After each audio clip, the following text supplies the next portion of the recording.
streaming. It's great to have you with us.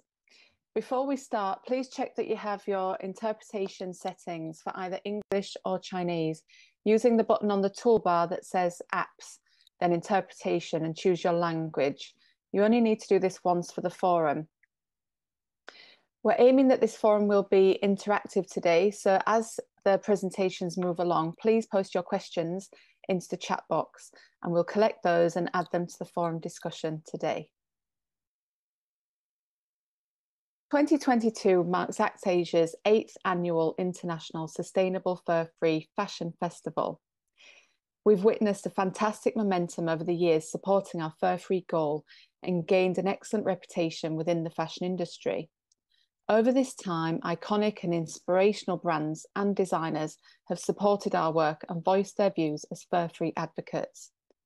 Today, we'll add to this voice with our Compassion in Fashion Forum, which also doubles as the RCEP 4C 11th meeting, called Building a Fur-Free Future Together.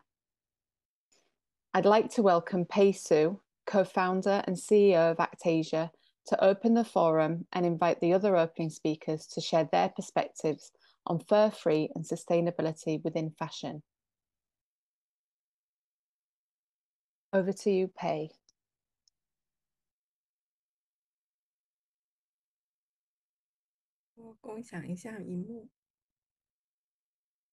Please allow me to share my screen. Good afternoon, everyone. It is my great pleasure to be here today to speak as the opening remarks for this forum. Well, let me check with the screen sharing. Can you see it? Can you see my screen?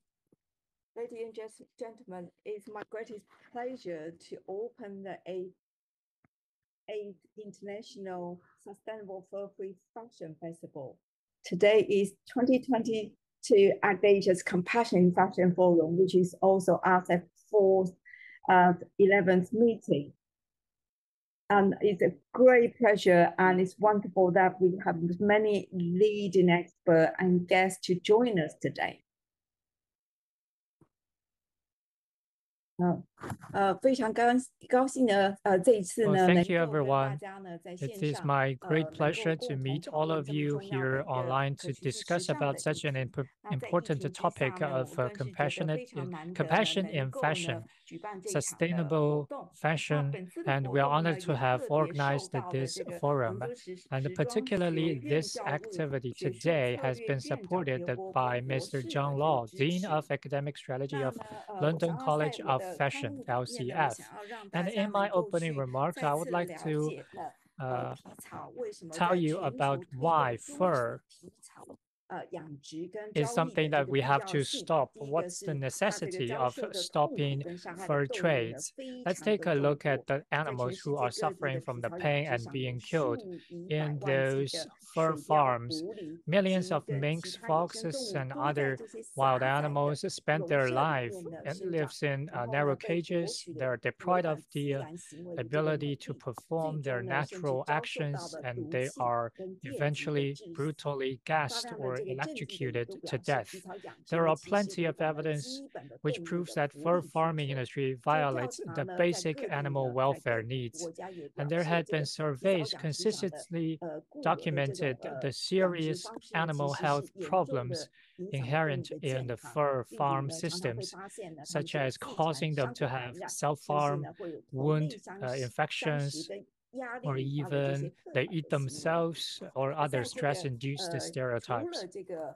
And apart from those animal well-being or animal welfare-related issues, fur farming also causes quite a lot of other problems as well. It destroys the environment as well as biodiversity. It's not an animal issue alone, it's also an environmental issue.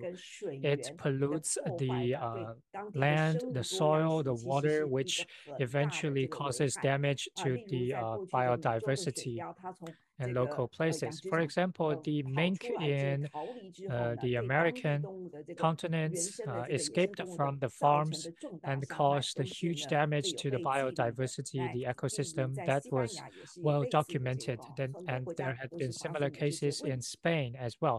This is very common in quite a lot of countries.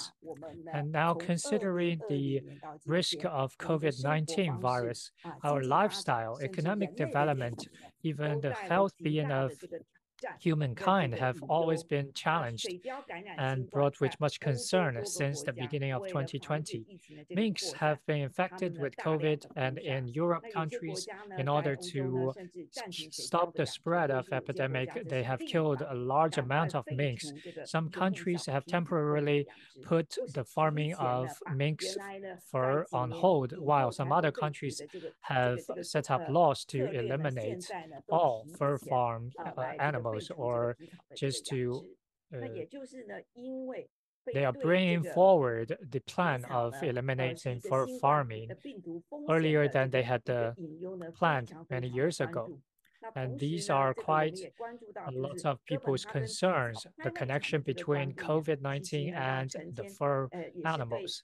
And the closing of the Copenhagen fur auction house also brought some pessimistic development landscape for the global fur industries. We have to notice that the WHO had warned that minks farms have great risks for human beings and wild animals in case of COVID-19, because the variants and viruses may really bring a lot of damages or even lower down the efficacy of the vaccinations we have right now. So the OIE of WHO also said that the raw fur of minks cannot be treated as safe commodities of international trade. And now that we also see IPCC has announced that the Intergovernmental Panel on Climate Change said that our climate is also facing a great challenge, that our global temperature is about to rise by another 1.5 degrees. They warned that by 2030, we cannot control that temperature increase globally reaching 1.5 degrees. Data from a World Bank also told us the fashion industry actually accounted for 10% of global carbon emission. We may never thought about it, because the fashion industry's carbon dioxide emission is actually far higher than the addition of all global shipments and airplanes emissions. So if we make that calculation by the end of this century, the fashion industry will miss that 1.5 degree of temperature, cause all of our efforts to be in vain. And what's even more dreadful is that the fashion industry for clothes and shoes is going to expand by another 63% in the next quarter. In the next decade. That means we have to work on reducing those carbon emissions across the entire industry, and we do face a growing challenge and pressure there. That's why the United Nations have mentioned that we need to make sure that the fashion industry, the clothes and apparel industry would have to accept what was agreed upon in the Paris Agreement. And our work should not only be focusing on the fashion industry's fabric issues, but to have a more full life cycle control, observation, reviewing, and improvement made upon the entire fashion industry. And the fur-free is a great trend to start with. This is an inevitable trend which can help us to get an approaching of controlling the temperature rise within 1.5 degrees. So now that we see more fashionable brands, home and abroad, are joining our fur-free retailer mechanisms, including Gucci, Burberry, Stella McCartney, etc. And the Canadian Goose, which was the center of a lot of disputes, also have announced last year that they're not going to use any fur products anymore in the future. This is really an inevitable trend. So that ACT Asia have been uniting together. LCF, London College of Fashion, together with Dr. John Law, to develop such new online courses, which is the Compassionate Fashion Sustainability and Global Fair Trade curriculum, which are specifically designed for the fashion major students, so that they could get to know more about what approaches we can take to work towards a fur-free future. And today also it is something that we are really pleased to see. The 2022 fur-free competition is going to be co-organized together between us and our partner RISE to attract more young and new designers from China to join the competition and attract more of others' attentions, so that those excellent fur-free masterpieces would become the new symbols of fashion and motivate more people to join the fur-free initiative. Thank you very much for giving me this opportunity for the opening remarks. And in our first forum this year, a very big thing I'd like to talk about is that we have invited Mr. Zhao, the people's representative, who is going to give us another piece of the opening remarks. So now please allow me to stop sharing my screen.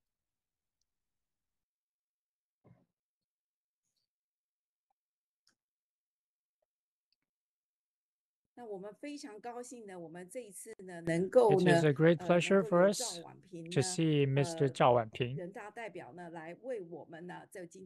who is an NPC member, to give us an opening remark. Mr. Zhao Wanping is in the National NPC member for the 12th and the 13th meeting, also a deputy party secretary, committee member of Anhui Provincial Committee, and the deputy director of Animal Welfare Promoting Association, and the deputy dean of Anhui Agricultural Academy of Science. And he has many other titles as well.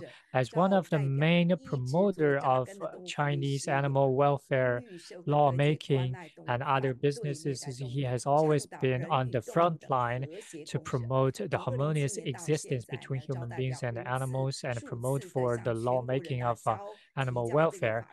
Throughout the years, he had submitted to the NPC and helped to build those lawmaking frameworks and the infrastructures, and bringing up those initiatives in the NPC, and ask people to include the damage of wild animals or the torturing of animals into the penalty laws or civil laws of China. And March this year, Mr. Zhao even have submitted the initiative of life care education curriculums into the in-school curriculum of middle school and primary schools. So today, it's an honor to have Mr. Zhao joining us. Mr. Zhao, please. Wow, thank you, everyone, and thank you, Pei Fen, for introducing me. It is my great pleasure to be invited to be here today, and it's fair to say, fur-free is a common goal for all humankind. The harmonious coexistence between animals and human beings. On this earth, no one is stronger or powerful than others. Instead of that notion, a harmonious existence for everyone is a better future for everyone. And I am an NPC member, which is the top lawmaking institution in China. And I am a member of it. And I think it is a great honor for us to join today's forum to discuss with all of you about animal welfare, animal protections. And I have seen that this is an international event and very much forward-looking and related with the fashion industry. A lot of students have joined as well.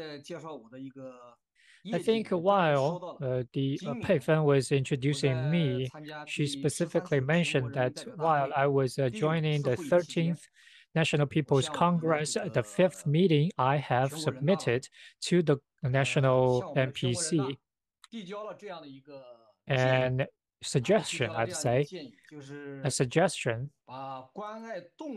to include the care for life and the care for animals as some piece of content that it should be included in the system of our compulsory education. And luckily, supported by other members and supported by the media and other CPPCC members, we got a reply from the educational department at the national level. As we all know that the youngsters are the future. They represent the future of the nation as well as the future of the entire world. And if we can build this concept into their minds to care for life, care for everyone, to make everyone become a loving and caring person, it's going to greatly enhance the society. Gandhi used said that to evaluate or to value a nation, we should observe by looking how they treat animals. And I do believe that nowadays people are paying more attention to animal and animal welfare. For example, for those companion animals, which are namely dogs and cats, are now being cared and paid attention to by more people in China. And every city in China has a volunteering group who specifically care for the life of stray dogs and cats. In recent years, I can see that the national environment have changed a lot when it comes to people's attitudes towards animals. And as for fur, I think it is a more realistic issue we are all facing with. And it's also the first time for me to hear about that the fashion industry actually accounted for 10% of global carbon emission, even higher than the transportation industries for airplanes and oceanic shipping. And quite a lot fur were regarded by people as some high-end or premium type of high-quality products. The minks, fur or fox furs, etc. I actually have visited those farms of otter or farms of minks. Indeed, just like Pei Fen said, those are very uncomfortable environment, even just to look at. They face all these brutal treatments and are always frightened and eventually brutally murdered. And we need to eliminate such uncivilized actions and behaviors. So everyone, we can at least start from ourselves, being an individual consumer. We need to have that awareness and gradually get rid of such outdated consumption of fur products. Fur-free is a very ideal target that we aim for, but it's going to take a process, I believe. And also, I'd like to briefly talk about within China, the animal protection and animal welfare conditions. I used to work on farm animal welfares because, you know, my previous work is in a scientific academy of agriculture. So I'm in charge of those husbandry animals and related animals such as pigs, chickens, poultry, and ox and cows and sheep, etc.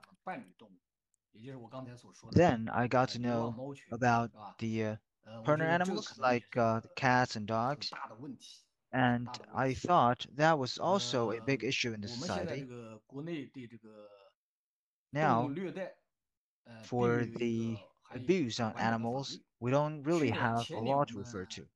The year before last, some of the representatives of the NPC raised the issue of passing the anti-animal abuse law, and I myself think that it should be included in the regulation in the law and punishment for administration of public security. And I believe that these actions will actually get more attention of the society and they will receive more blame from the society. So in the past, people out of curiosity, they watched the videos, and some of the videos are actually about animal abuse, and they didn't realize that it may create bad impact on our children and our next generation. But now people started to know that. And this year, I raised the issue of the farm animal protection law and then the uh, inclusion of the animal abuse into the law on public security and administration punishments. So, for the animal affair and for the animal protection, I think it's really contributing to the consensus reaching of the society. So, as a representative of the NPC, I feel very proud to speak for the people, and I think I am fulfilling my duty. Finally, I just want to say for Zero Fur, a little bit of a suggestion on Zero Fur. Compared to animal protection or anti-animal abuse, I think Zero Fur is not that well known. So if you interview a person, maybe they are not that familiar with Zero Fur. They may be surprised when they are interviewed on this. Because when I received the invitation, I actually conducted some survey. I asked a lot of the residents, and a lot of people didn't understand Zero Fur. They thought that since they are farmed animals, right? So we use their fur, there's no harm.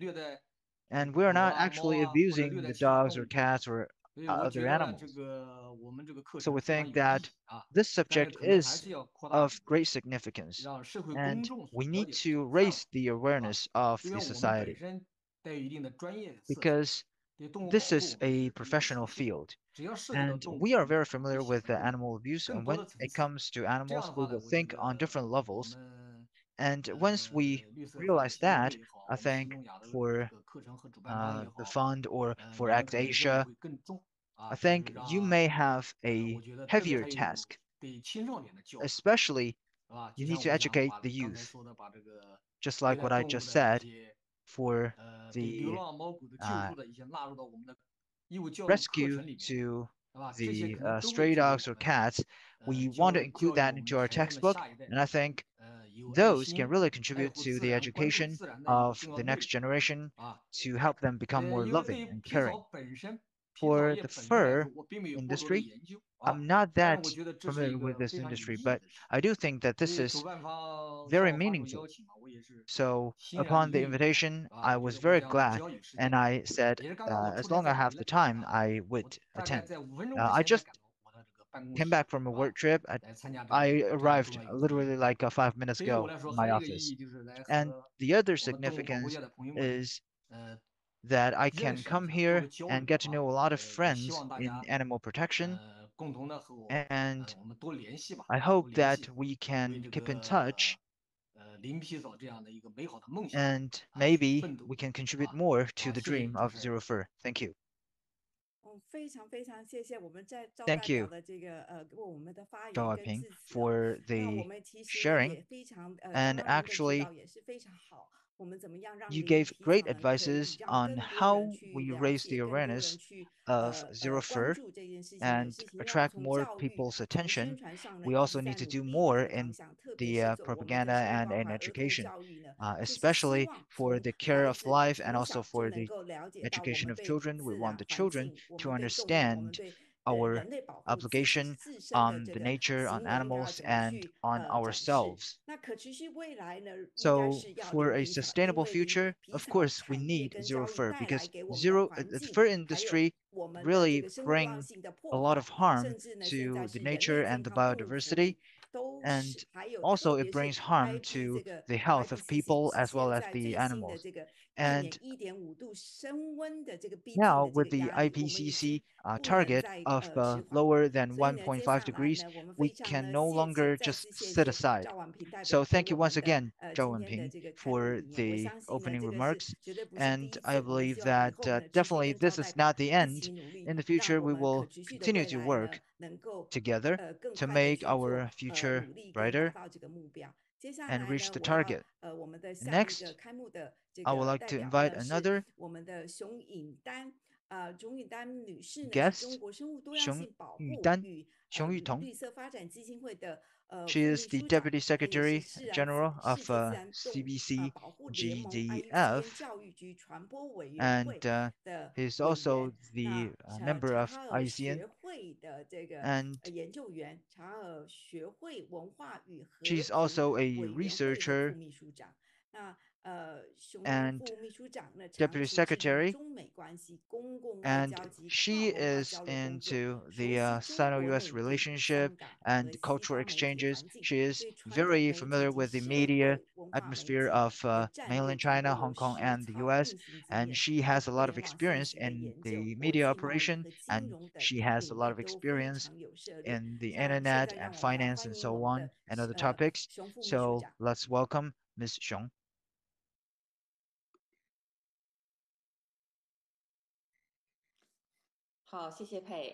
Thank you, Pei. 大家好。Hi, everyone. 女士们、先生们、亲爱的 Ladies and 同事们， gentlemen, 大家好。 dear colleagues, 我是熊玉彤， hello. 中国生物多样 My 性 name is 保 Xiong 护 Yutong. 与绿色发展基金会副 I 秘书长。 am the Deputy 非 Secretary 常高 General 兴 of 能够参 CBC 加 GDF. 2022国际 I'm 可 very 持 glad 续时 to 尚的印刷 participate 产业研讨论 in 坛 the 8th International 及 Sustainable for Free RCEP Fashion 4C 第 Festival 11次会议， and 2022 与大 ACT 家一起 Asia 讨论 Compassionate 共 Fashion 建可 Forum, 持续时尚 RCEP 的领导 4C 人。 11th, to talk about 中国绿 the 发会 Zero 是 for 中国 Future. 生物多样性保护与 So 绿色发展领域的 CBC 全国性协 GDF 会。 is an 1985 年， authoritative 为迎接我国特有物 organization 种麋 in 鹿的回归而成 environment 立。 protection. And 在 actually, 30多 we 年 were 中， founded in 中国绿发会致 in 力倡导生 1985 态文 in 明， the 推动绿 target 色 of 发展， protecting 保护 moose. 生物多样性 And 和 in 生态 the 环境。 last few 在创 decades, 新、 we are 研究和 dedicated 保 in 护 the 等方面 protection 取得了一 of 系列重大成 wildlife 就， as well as the 发挥了重 environment. 大 And 作 we 用。 have make a lot of 特别是在绿色 made 发 a 展 lot of 方面， breakthroughs 中国绿 in 发会 the 一直 knowledge 致力于 dissemination 可 and 持 so 续发 on. 展， In 以实 green 现健 development, 康 we 环保 always 的发展 focus 模式。 on the healthy 并 and 且，中国 sustainable 绿发会 development 积极开展 pattern. 国际交流与 We 合 also 作， conducted 深度参 international 与全球 exchanges 公 and 约 we 决 are 议， deeply 传 involved 递中 in 国 the 生态 environmental 环境 governance 保护的 and we 好故 wanted 事、 to 好声 pass 音。 on the good stories of 在 environmental 2020年 protection 11 in 月 China. 15日，西 So 域全 on 面经济伙 October 伴关系协 15th 定 in （RCEP） 2020, 正式签订， RCEP was 这标 signed 志着当前 and 世界上 that 人口最多、经贸规 marked 模最 that 大、最具发展 the 潜力的自由贸 largest 易区正 area 式启 with 航。 the biggest 在协 population 定签订后 is 不久 forming 呢， into 中国绿 a 发 free 会 trade 即 zone. 成立了 RCEP 工作 After 组， that, 并于12月2 CBC 日 GDF 召开了 RCEP organized the 4C task 第一次 force 会议。 for 因 RCEP, 为 and 我 we 们 got 认识 the 到了 RCEP first 不 meeting 仅 of 仅是 RCEP 国家层面的 very 责任， shortly after. 也是民间 We 组 know 织的 that 责任。 RCEP is not 区 the 域内从 responsibility 政府到 of 民间 the 机构， government, but 在一 also 个统一、自 the 由、开放的合 NGOs. 作平台上， So 就 on 环境 this 保护、 open 生物多样性保护， platform, 包括可 on 持续时 the 尚在内的 environment 广泛 protection, 领域进行交流、 sustainable 合 fashion, 作与共治，意义 as 重 well 大， as 会对经济发 the 展、 environment 环境治 protection, 理以及联合国 the 可持续 discussion of 发展 those 目标 things 带来 would 深远的 definitely 影响。 bring a lot of impact on realizing 这个 the RCEP SDGs by 4C the 呢是 UN. 由中国绿发会 So 首创的。 RCEP 这个 RCEP4C4C 的含 is 义是什 created 么 by 呢？它 CBC 是 GDF. civil It society, means culture, civil society, communication culture, and cooperation， communication, and 就是以 cooperation. 民间 So 文化 actually, 交流与 it's 合作 about the 为主体， civil and 搭建 also 区域间 culture 非政府对话平 and 台，推 cooperation. 动 It's 国 to 际交流 build 中 the 的民间环 non-government 境合 platform 作。 to promote 到 the 今天， 中国绿发会已成功 residential 举办了 or 10 the 期 RCEP 4C cooperation 会议， among 这 the 是今天 residents 开 of 幕的是 different 第11期。 countries 从 in RCEP 条 environmental 约 protection. 签约的这 And 个 this 区 is 域 the 挑 11th 战、 meeting 是安 of 全、 RCEP 生物多样 4C. 性危机、 So 青年作为，包 through 括零皮草等 addressing 角 the 度， opportunities 探 and 讨了如何更 challenges, 好地 we 促 can 进 talk 全球 about 可持 how 续 we 发展。 promote the sustainable development 皮 in the 草产 topics 业对于 like 动物 for 以及 free. 环境造成了不 Fur 可忽视的影 industry 响， has 它也是 a 可持续 great 发展不 impact 可忽视的重要 on 的 the animal as well as the nature. It's one of the three big topics of sustainable development. With COVID-19, actually, the fur industry is getting more attention. With the three crises of human being, climate change, biodiversity degradation, and the degradation of public health, especially with a new crisis uh, of the monkeypox, we have to pay attention to these topics. And zero fur is more beneficial for the people and also to reduce the chance of having the epidemics cross the animals and the human being. And zero fur is actually one step towards the harmonization between the nature and the human being. We want to build a commonwealth of the people across different communities. So for our CBC GDF, we will do more in sustainable development and we want to communicate more and cooperate more under that framework. We would like to invite stakeholders, enterprises, public organizations, and experts to talk and share on the issues, and we can talk on the green supply chain, the green meetings, and the green enterprises, as well as the green rights of the consumers and the promotion of biodiversity and to make them into the mainstream of the society and other topics so that we can contribute more to our SEP and different stakeholders can get a win-win situation. Thank you. And I wish this conference a complete success. Thank you. Very happy and very honored to have Ms. Xiong here. And thank you for the opening remark. Just now, Mr. Zhao Wanping also mentioned that zero fur and the sustainable future is definitely like a vision for us, but I always thought like this in the past. But in the last few years in Europe, in different countries, they were the big producers of fur, but in the last few years, with the climate change considerations and with the outbreak of COVID-19, zero fur or fur-free future is not that far away from us anymore. I hope that you can join our forces to work for a brighter future. Next, I will hand it over to Dong. Thank you, Pei. Well, the opening speeches are complete now, and it is my great pleasure to introduce the first of today's speakers, Rachel Sinansky. She's our first speaker, and although she cannot be here in person due to the time differences, she's fully in support of Fur Free and has agreed to give us the media perspective into sustainability in fashion. Rachel Sinansky is Senior Sustainability Editor for Vogue Business. Previously, she covered and occasionally still covers food and agriculture, environmental science, health, and global development for other publications, including Nature, Science, Civil Eats, and the New York Times. Today, Rachel is going to talk to us about her article that was published in February this year. Kering, Burberry plan year of maturity and sustainability. Will the rest? So over to you, Rachel.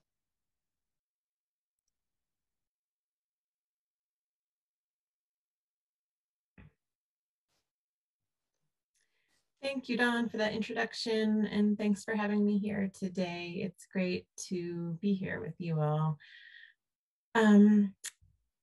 Yes, in that story, it was an interesting story to report because it was, at the sort of the beginning of the year when people are in a time of reflection on, on the year past and agenda setting for the year ahead. And what really emerged was, and the headline kind of says it all, that that companies are sort of graduating from kind of early stage sustainability efforts to more sophisticated, moving beyond the low-hanging fruit and trying to tackle the harder challenges, the deeper supply chain challenges. And And that's both because of the urgency of the problems that we face: climate change, biodiversity degradation, endangered species, and for consumers, we've all seen the research showing that consumers want more sustainability and more values from their brands, and that research is incomplete, I'll say, because we don't always know what consumers will and won't pay for and how they will apply their values to their actual purchases. But the interest is there, and brands are recognizing that. And so with fur and animal materials, it's clear that there is a trend away from fur and a little bit and also leather. Leather is a little more complicated for a number of reasons, but but there's a clear interest from consumers in moving away from these materials because they are seeing the connections between their production and climate change and the role of animal agriculture in accelerating the climate crisis. And with fur in particular, I think the shift away from it and the sort of consumer awareness has accelerated during the pandemic, as more research has shown the connections between planetary health and human health, and the risks of disease, sort of migration of viruses and diseases from between species. And so I think brands are seeing all of this and starting to look either for, to just sort of design fur out of their products, or they're starting to look for replacements and that are not plastic, I would say. There is a lot of sort of plastic-based fake fur, but there is a growing field of research on more sustainable, planet-friendly alternatives to fur. And I would say they're a little bit or a lot farther behind leather. There's the same shift or trend in leather. There's a lot of leather alternative research coming out, and products that show real promise for replacing leather in in luxury, all the way through, across the price spectrum, I would say, in fashion. And fur is sort of following that with just, it's just sort of a little bit behind, but there is research that's happening. And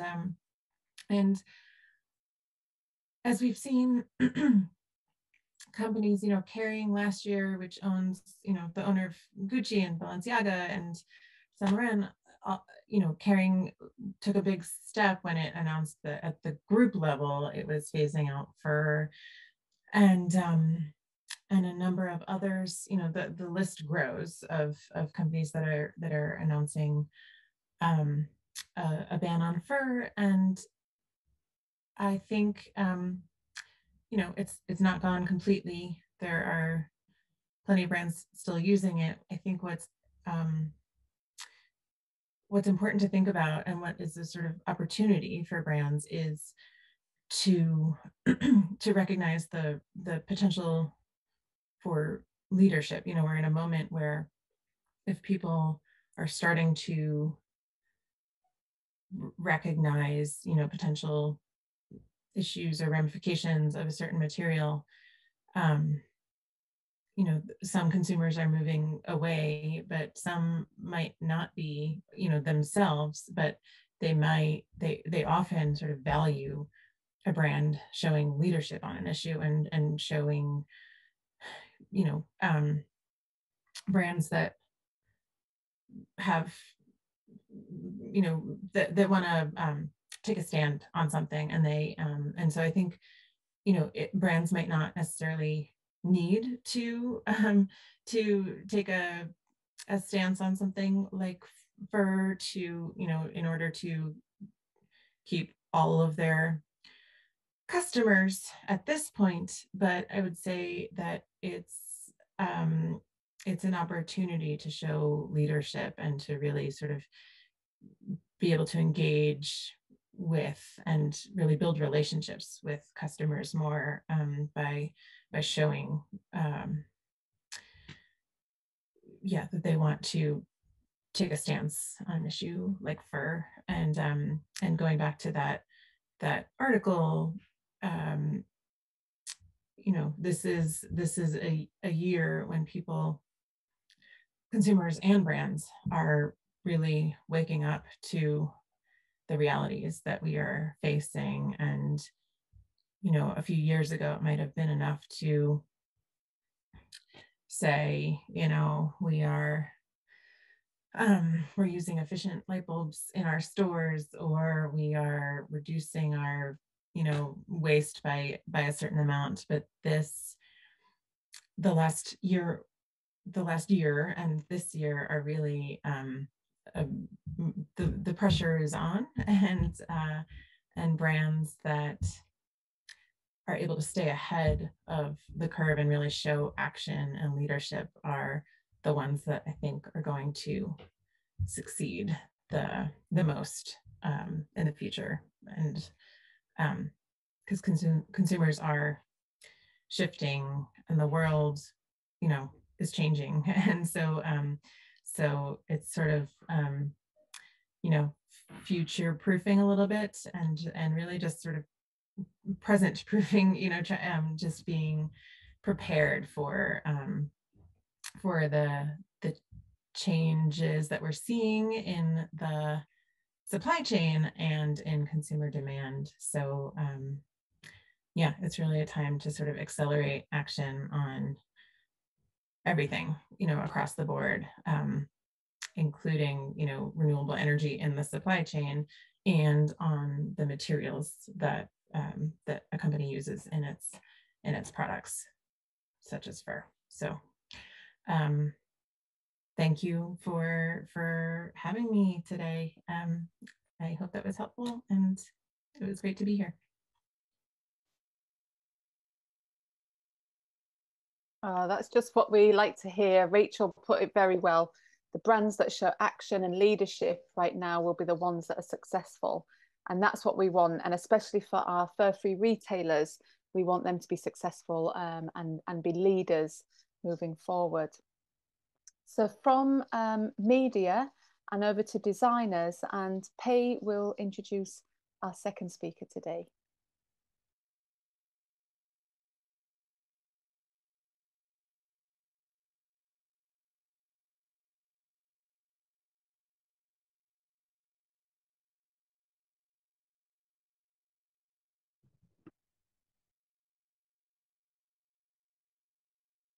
Well, thank you. Thank you, Dawn, for arranging this, and allow me to introduce to you the next speaker. It's our pleasure to have the founder of Tuyue Project, Miss Yang Yinying, who is going to tell us about how she started with the Tuyue brand, the process of the founding, and how she does her consistent support for a more sustainable future.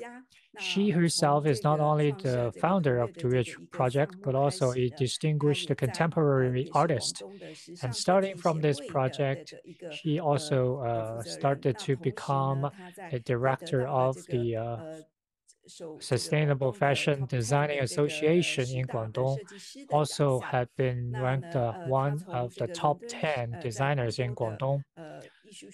She studied in Guangdong Art Academy, graduated in 2008, and went on to study in Shiyue Art Academy afterwards. Miss Yang Yingying, many of her projects would show the combination of contemporary art and fashion together with her own intention into it. And of course, within that process of creation of every bit of her project, she wanted to tell that every single designer can do something through their designs. And now let's hear from Miss Yang Yingying, please.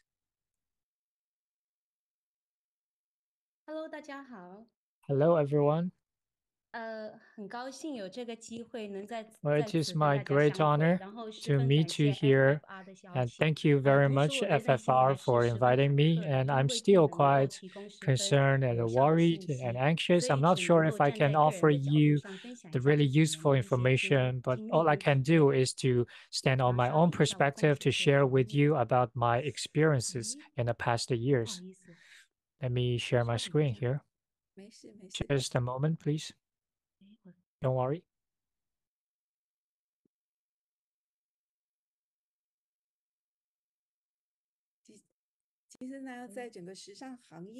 Well, in the entire fashion industry, we do see many young designers like in joining us. And when we were doing those consumer surveys,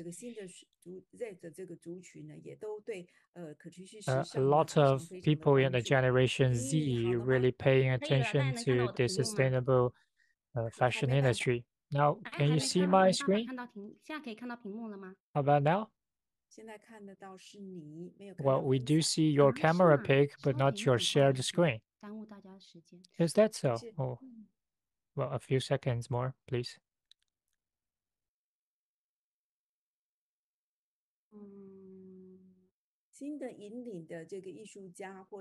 Those new leading designers or artists within their own circles and industries, they are making great efforts and they should be recognized as well. Now, you are seeing my screen. And sorry for the delay with the technical glitch. Now, I'll briefly introduce myself first. My name is Yang Yingying. I am the founder of Tuyue. I am in charge of the design of the brand and the creation. I'm also an artist. In my process of art creation, I use a lot of recycled materials. On the right side, you see my UCC art creation I did last year. These are made, this is made from collected those recycled material about an intangible assets and its image. Eventually, at the very beginning, I just wanted to have my own brand, and I would do more creation rather than design on the basis of market needs. It's not commercially successful, but I really do like it because it helps me to achieve what I really want to have. For example, the interaction between art and fashion, or to turn the fashionable designs into art. So I believe it's an experimental behavior with a lot of fashion deeds in it.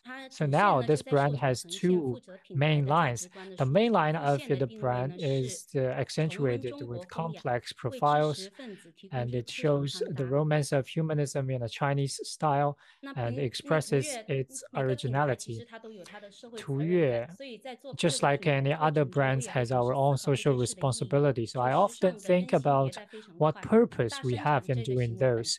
Fashion is a fast iterating industry, and big production or mass production means it's not environmental friendly. So when I do my design, I always think about putting less burden on the shoulder of Earth.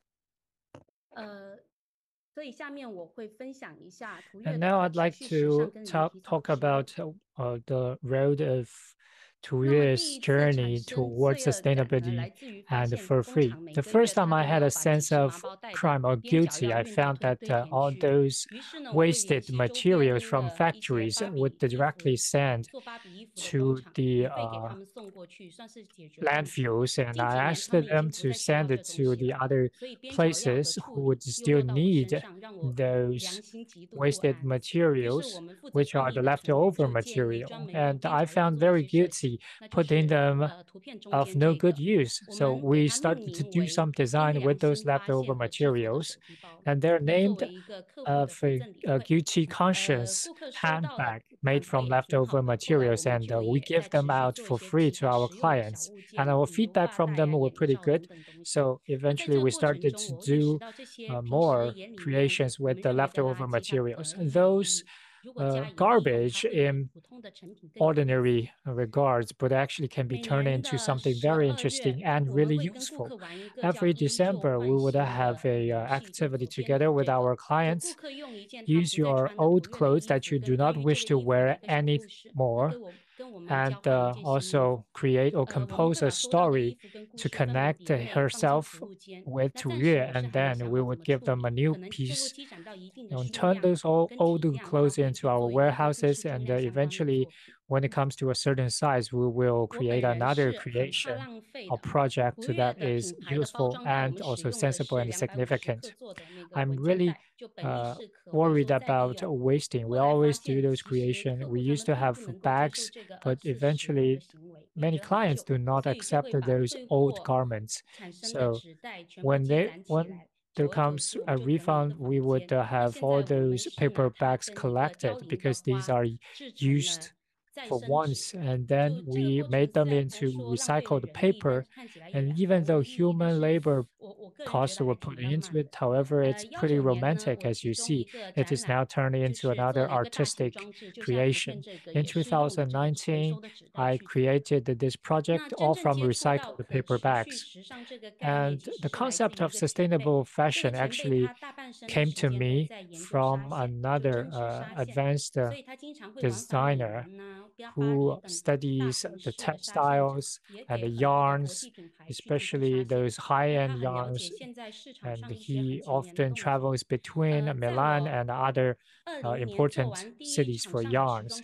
And when I had the first Shanghai Fashion Show offline in Shanghai 2000, he made a call to me and shared with me those sustainable fashion related actions related with his yarn industry, and asked me to bring it as a long-term topic for my brand.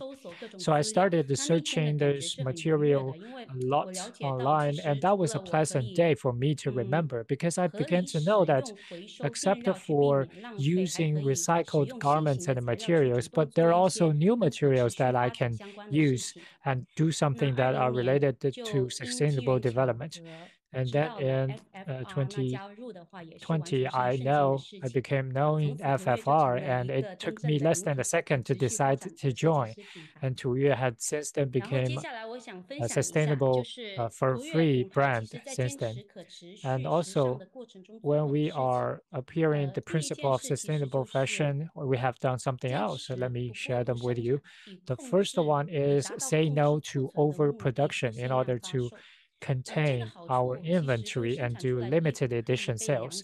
The good thing about that is that all the clothes we make can be consumed in a proper way instead of spending quite a lot of time to think about how to sell those over high inventory. But it violates the principle of convenience producing. Many of the factories are not willing to cooperate with us. We often have to pay more or communicate more in order to have an agreement with those factories.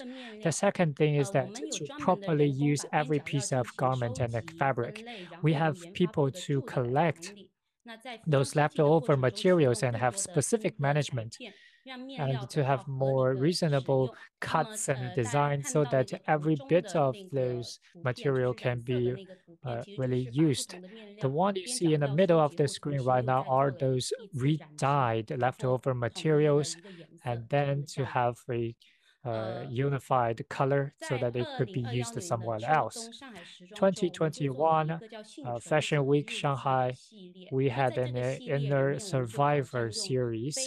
We challenged ourselves by using those recycled materials for the whole series without buying any unnecessary new materials and turn them into new designs just by recombining them together. And for all these knit and knitting materials, we use the sustainable wool, as well as those tags of the clothes were actually made from the recycled paper bags I have shown you before. And the fur-free exactly fit into my mind because fur and the animal cruelty is something I cannot bear with, and I will never establish a part of my brand to have fur products. And in my previous show, which is 2022 Shanghai Fashion Week, the day after tomorrow, it also discusses about the individual's relationship with the world. It expresses that the human beings is merely a part of the universe, and we need to develop the shit to do that without violating the behavior and the lives of others as much as possible. And for us, sustainable design means to provide the functionality, the usability of our products, and also give them that alternative functions, which means that if we wish our consumers to not wear fur products, that means we need to have some other things like the fall fur or other warm technology materials in order to meet the demand of the consumers. And also educating them is quite important, that wearing animal corpse are not beautiful at all. It's a concept that designers should bear that responsibility of telling that story instead of just making a product. And let me share with you another example of my past. Well, cashmere is quite common to us right now, but in 70s or 80s, not so many people in China would use cashmere, and we receive complaints from customers that they do see those issues with cashmere, that they got peeling and balling up, and after washes, they turn out of shapes, etc. So these are education process that the consumers would eventually have to know about. And this is exactly what we should do with fur-free. We need KOC and KOLs to disseminate the information about fur-free. In recent years, we used the sustainable yarns to replace most wool and cashmere. Still, there are less people buying those, but clients chose cashmere or wool materials and really value the contents, but sustainable yarns could actually be very complicated in its content table, and the price would be a little bit higher as well. So the consumers would naturally choose what they are more familiar with, also of higher quality, and of a high quality, but also that they believe to be the higher quality. And for Tuyue, the name of it is that we wanted to serve those targeted the customers of ours, which are mostly the intellectuals. And the intellectuals, they do have a features that they can get a sense of participation in buying our products, and knowing that this would contribute to protecting the environment, and they would continuously support our sustainable products. And you can see there are quite a lot of sustainable materials we can use, such as wools and fabrics and plant-based textiles, etc. These are quite common because resources are abundant and easy and comfortable to wear and can meet many of the designers really those design ideas. And there are two types of wool. One is sustainable wool or responsible wool, and the other one is oceanic wool. This responsible wool means that it's traceable. You can track down to find out which sheep, what kind of a life the sheep had. or is having before or after the wool were collected from sheep. And oceanic wool, it's the bottles collected from oceans and then reprocessed it into those recycled wools. A lot of those bottles we collected from ocean, 30 to 50% could be actually used in textile industries. Almost half percent of all these fibers or polyester would be collected and reused. And those new materials are very light, yet very functional when it comes to warm keeping. And to consumers, it's basically like the same feel when compared with wool or cashmere's.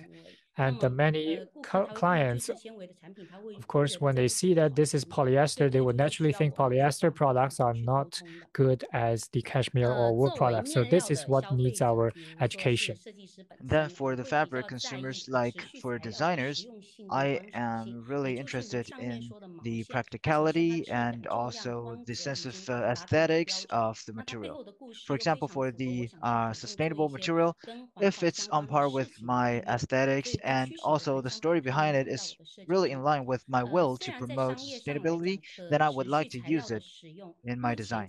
Maybe commercially speaking, the use of sustainable material is still in the experiment phase, but still for the fashion shows, I would be very brave to use a lot of sustainable material, but maybe for commercial use, we cannot use a lot of sustainable material because on one hand, we don't have abundant choices to make for the sustainable material. The other is that the will to accept sustainable material among the consumer is not that high.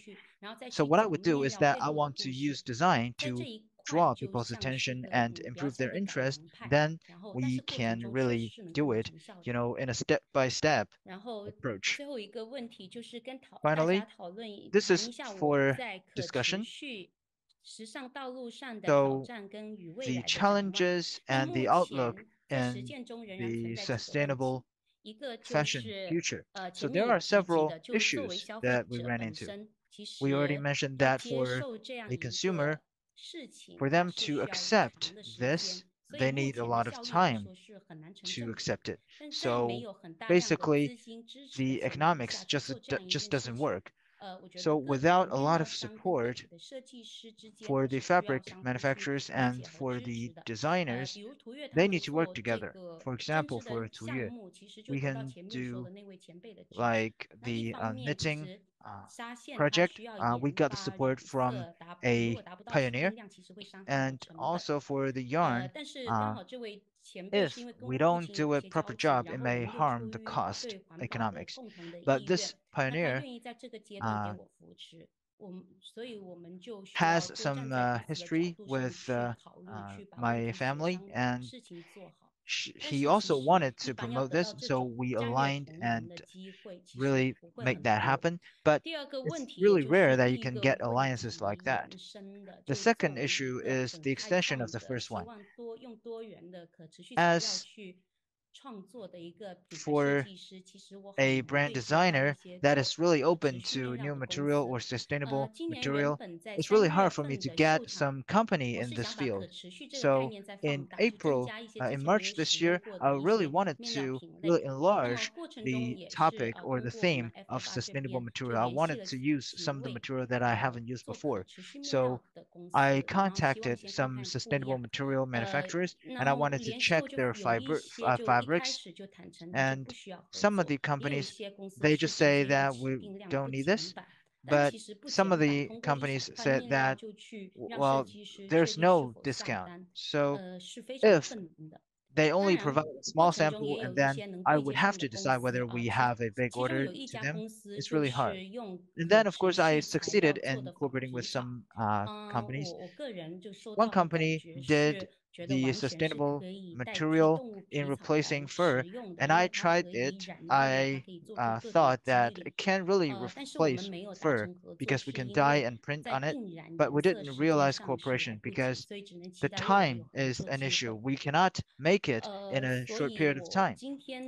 So we have to work together in the future. So the ultimate purpose of this presentation is that I hope that more fabric companies can really keep an open mind in cooperating with the designers, because for the domestic brands, they are really booming. And China has this kind of accumulation of traditional Chinese culture. It's easier in this atmosphere to promote zero fur. If we get the support from the upstream, we really can go forward with this new concept. That is my presentation, and thank you FFR for this opportunity. And I hope that in the future we can get to know more peers so that we can really promote the sustainable fashion. And if you're interested in me or my company, or if you're interested in cooperating with us, you can contact me through FFR. Thank you. Thank you, Ying Ying, for your sharing from the perspective of a brand owner and a designer. And you really shared a lot about the past 5 years. And you also talked about how you interact with the fabric manufacturers and how you educated the consumers, and you talked about the challenge and the opportunity. And you also shared a lot on the concept as well as the practice. I was really, really impressed and moved. I think that from that part, we got to know a lot about a designer in respect of her reflection as well as her motives to change things. And when faced with challenges, how she persevered and how she made different attempts and how she dealt with the relationship with the brands, the manufacturers, and the consumers. I hope that you can keep on working. So 20 years ago, the fashion industry thought that zero fur or sustainable fashion was not the mainstream, and a lot of people ridiculed. But now it already became one of the benchmark. So I think in China we do have a lot of opportunities, and in the future forums, I hope that we can remind more companies can understand the importance of sustainable fabrics. I believe that more angel investors will come into the sustainable fabrics industry. And the next speaker is also a special one. And she's Lei Yuxi, and the founder and CEO of NanoArc. So the company, or she is of material background, and it's about how they contribute to a better relationship between environment and people through means of material. So during her study to a master's degree, she already started the exploration. In 2018, they formed the Shenzhen Design Institute of Material Space, and NanoBioArc is a material brand, and she was elected the Tater Generation list in 2020, and in 2019, it was one of the members of South Polar Climate Change Project, and he also got elected by the Forbes Forbes Youth List in 2018, and he graduated from the University of Hampshire in chemical and physics, and also he graduated from Mid-South University of the Peoples. And she will talk about sustainable material design for sustainable business development. I think it's also kind of an extension of the previous topic. So I will give the floor to Ms. Lei. Thank you for the introduction, Ms. Su.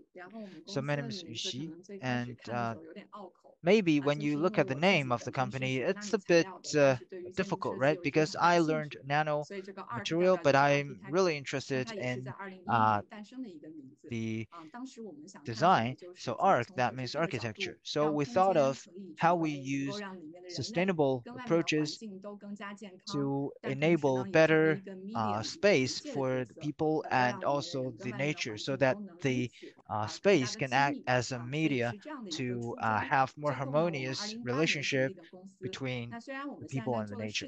We were founded in 2018. Although our work doesn't have a lot to do with nanomaterial, but we still obtained that English name, Nano by Arc. So in Chinese, it's more like material multiplied by design. So we are actually the bridge between the two. So here's the question. What is the most abundant raw material on this planet that is endless?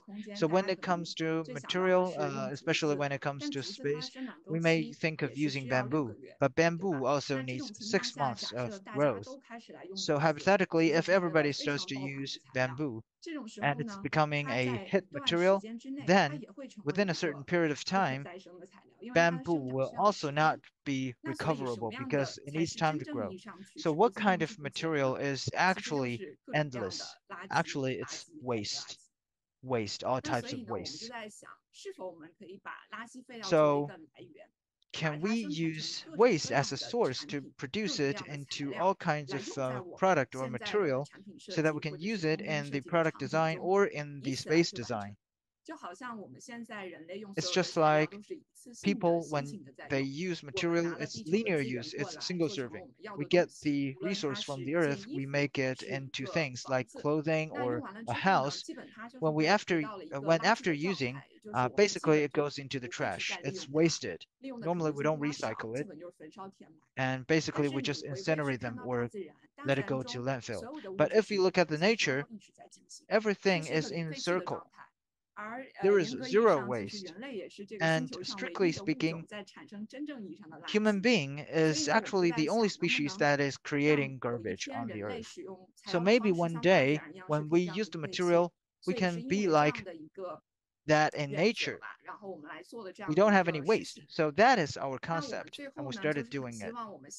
And we hope that the first use of material can really transform because it's really linear. Sometimes we get the waste back and we reuse it, but for a single, it's just the cycle of a single material. But if we can transform to 2D, it's just like the circle and a tree. So we have the circle and cycles of the germs, the microbiomes, and it will be just like a tree, and it will be organically balanced. And if we go one step further, it's 3D. So we can have the three-dimensional kind of cycle. So you may have this question. If we use the waste as the material, is it true that all recycled materials are better alternatives? So I have this example for you. So you may see a lot of plastic utensil. So it's biodegradable. But is it truly like that? So if we break it down, actually it's from the wheat fiber, and it has some polypropylene. So actually it's still plastic, but they added some fiber. So it's just kind of a concept. Since it's plastic, it's not actually biodegradable. So on some level, from a recycling point of view, it's even no match for pure plastic because pure plastic can be recycled. But if you add more wheat fiber, that's like you get impurity in the plastic. It's even harder for us to recycle it. So it's not actually environmental. So this is just greenwash. And another example, so when it comes to plastic, doesn't mean that is plastic a guilty material. Plastic actually was developed at the beginning of the 20th century. So there was petroleum and then plastic got made. And it's just a category of material. But actually, one of the pollutant or contaminant is plastic bags. So in 1960s, when plastic bags were invented, actually it was aiming at protecting the environment because the material used in plastic bag and also the energy waste used during the production compared to a cloth bag actually is lower. So actually plastic bags should be recycled. And if we recycle the plastic bag, actually it's a very good option. But since it's very cheap, so people just throw it away and they form this habit. And then the manufacturers are producing this ultra thin plastic bag, and that even really contributed to the waste of the plastic bag. So plastic bag is not guilty. People are guilty in the way of using that. And also for the single serving paper cups, a lot of people think that it's good, right? It's paper. Actually, for paper cups, to get it waterproof, there is the PE membrane inside. So that's kind of a composite material. It's paper plastic. Even if we're not using it, actually it's not recyclable because it's really hard to separate the two material. So from that perspective, plastic is not necessarily bad, paper is not necessarily good. We have to comprehensively look at the production and the recycling. So with so many examples, I think you all saw the different names of material like recyclable material or environmental material. Now we say recoverable material or recyclable or recoverable material. There are all kinds of concepts, but can we just live without the concepts? Let's just come back to the essence. What kind of material do we want? What kind of material do we want to use as the alternative for the existing material? So there are the several elements. People choose because of different things, but we all care about health. We want good quality, and we want it to be within the budget, and also it needs to, be in line with our aesthetics. But eco-friendly, it seems that for the enterprises or the people, when they make a choice, not a lot of people would think about eco-friendly. But if we can make a material very good in all those aspects, and also inside the market, compared to the commodity or other products, even if a user doesn't care about eco-friendly, they will still choose the values on the new material. Then maybe we can put eco-friendly as an inner value and promote that. So our mode is that even if a person doesn't care about the environment, the person doesn't know how to do to reach more sustainability, they can just use the traditional way to choose material and naturally get a better result for the planet. So from 2018, it's been 4 years. We are looking at different kinds of material and we screened and we got several standards on what kind of material is considered good. We all know about the concept of life cycle, right? So the source is the raw material stage. So we hope that at least 20% is from recycled content from the waste.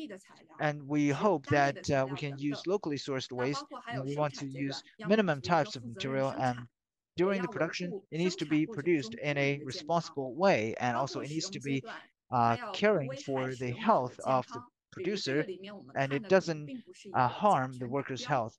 It's not just like a formaldehyde on standard, it's zero VOC or zero formaldehyde. And during the usage, is it really biodegradable very quickly, or can we recycle most of the material? For those things, they are very general, but for the complete screening process, it's more complex. But when you see those points, you may be very confused. How we understand, how we get to know the material, is it always that complex? So we have several simple concepts. So the good materials are healthy for humans, healthy for eco, and healthy for economy. So for healthy for economy, that means it can be massively produced, and the economics compared to the similar category, it needs to be competitive. That is the healthy for economy. Otherwise, it will never be the mainstream. So as long as they are in the overlap shaded area, then it's a good material. And of course, for sustainable material, there is no standard definition, but this is our view on sustainable material, just better material. Maybe one day we don't need to say sustainable before the word material, because this material is one of the mainstream choices rather than a trendy like a niche choice of sustainable.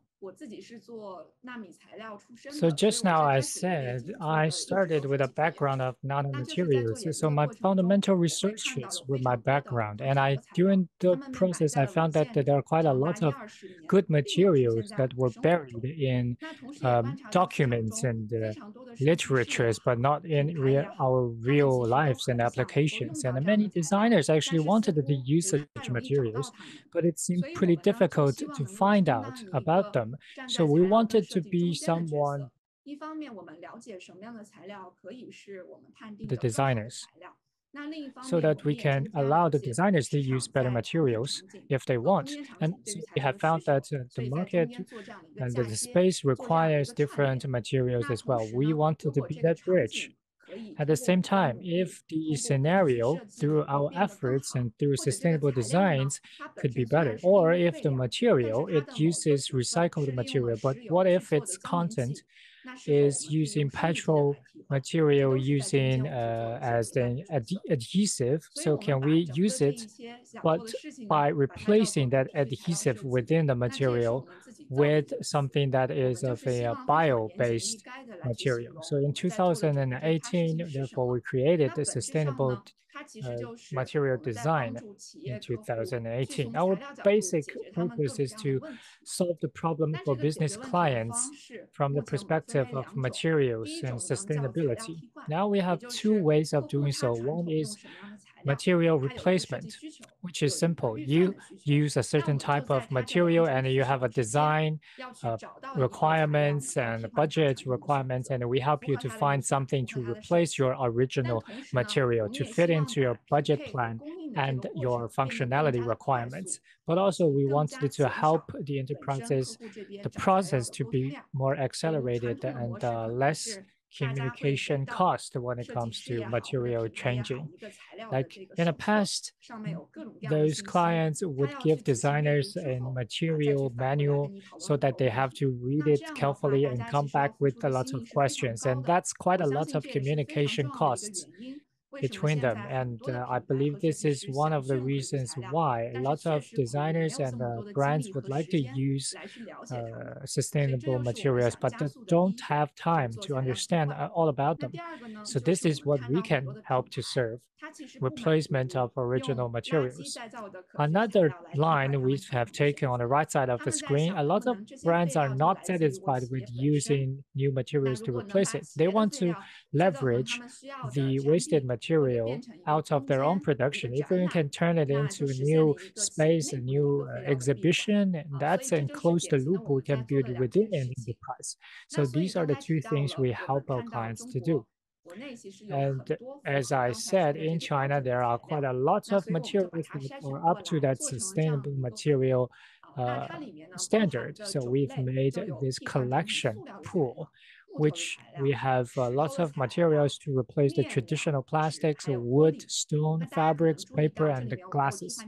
And here you can see that I don't have replacement for metals because metals are quite different.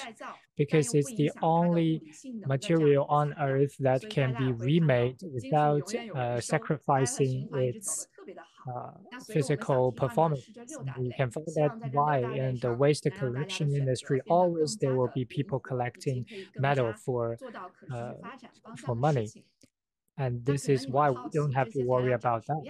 And you may really wonder what would this material we have would really look like. And here we have taken some pictures of some of those materials we've got within this bank. This bank or this collection, it's not a library because we're not a material supplier. It's more like a material library for the designing companies. Now we just focus on domestic material, so we do not do the importing of overseas material because we do not carbon emissions through oceanic shipping. And because, as I said, it's a domestic material system, so we have united the hundreds of Chinese local factories to develop the different solutions for the different requirements. And within this system, we can have the R&D, the production, and the recollection of those sustainable material systems. And R&D doesn't only cover material, but other like furnitures or mechanism and equipment, etc. And our core competency here is our know-how about those materials. We know how to create those materials. We know which original material that the clients were using can be replaced by what new materials that are more sustainable. And we help our clients to do a fast and cost-effective R&D within 4 to 8 weeks. And the budget is pretty low as well, thousands or to tens of thousands of yuan, much lower than their own R&D process. And here, let me take a look. Let me help you to take a look of those ones. Yuxin, please remember to control your time. Okay, I think I have 5 minutes left. Is that so? Time's already up. Or you can have more time during the Q&A session. Okay, so I'll just show you some pictures. Plastic, stone, wood, paper, glass, fabric. As today we have a fur-free, so we have those replacement for leather and fabrics made from fruits and vegetable peels, such as apple and a pear. And this is from waste events balloons, which can be made into shoe bottoms. And this is the material we used from wasted PET bottles, but we added the temperature sensitive, UV sensitive, and fluorescent materials without emitting any wasted water in that dyeing process. And I have more cases to show you in the Q&A session, and how we turn wasted textiles from garments into a new shoplift. Well, I think this is already from very nice sharing how you can help the designers to do innovative designs, even bring a lot of innovation to the industries, all the way from designing to consumers, how you bridge them together. Especially I moved with your notion there. What's a good material? Do you mean that the plastics are always bad? It's not necessarily so. These are all things that we need to really study of. And we don't have unlimited resources on Earth. Apart from for free, there's other things we need to do. Overconsumption is also something we must try to avoid. As every individual consumer, let's help those others by doing our own business well, provide higher quality garments so that we can use them for a longer time. Okay, Dawn.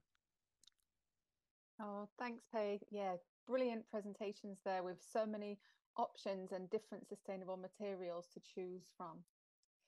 Well, we're at our final presentation from today, and I'm very pleased to be able to introduce Dr. Long Yuanxi, Actasia's own lead fur researcher and longtime animal activist, who will bring us an update to the 2019 Fur Industry Report for 2020 and 2021. Long has an MA in Film Studies from Peking University and a PhD in Philosophy of Science and Technology from Tsinghua University.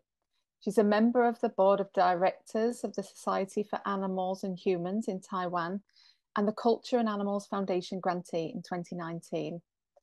Her recent research interests include animal studies, animals and art, and issues such as giant panda conservation, performance animals, and of course, fur.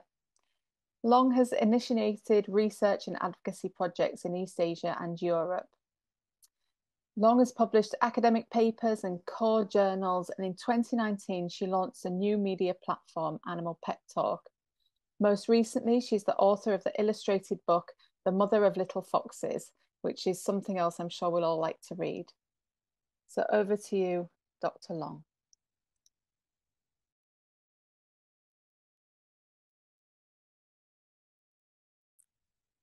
Thank you very much for giving me this opportunity to discuss with all of you. And my research for the long time is always focused around fur-related topics. So I would like to tell you about one of the recent projects of FHS fur-related research. Let me share my screen with all of you. Hope you can all see it. Well, my sharing will take about 15 minutes. First of all, I'd like to tell you about that the report, the earliest report was issued in 2019, and that was based upon our research and drafting throughout 2016 to 2018. It was a more academic report, but right now, this report I'm sharing with you is the updates we have between 2020 and 2021 from our field researches and evidence we've collected. More importantly, we wanted to work together to integrate the development of the Chinese fur industry and COVID-19 situations and to show you the situations of the fur industry. Our complete report will be available on WACT Asia's website. Today, I'm just showing you some of the gist of it. It's based upon our 4-year consumer research, and there are other data sources, for example, the government reports and international articles on media and the fur industry papers and reports, and we visited the Chinese fur markets and communicated with many of the fur industry participants and observed.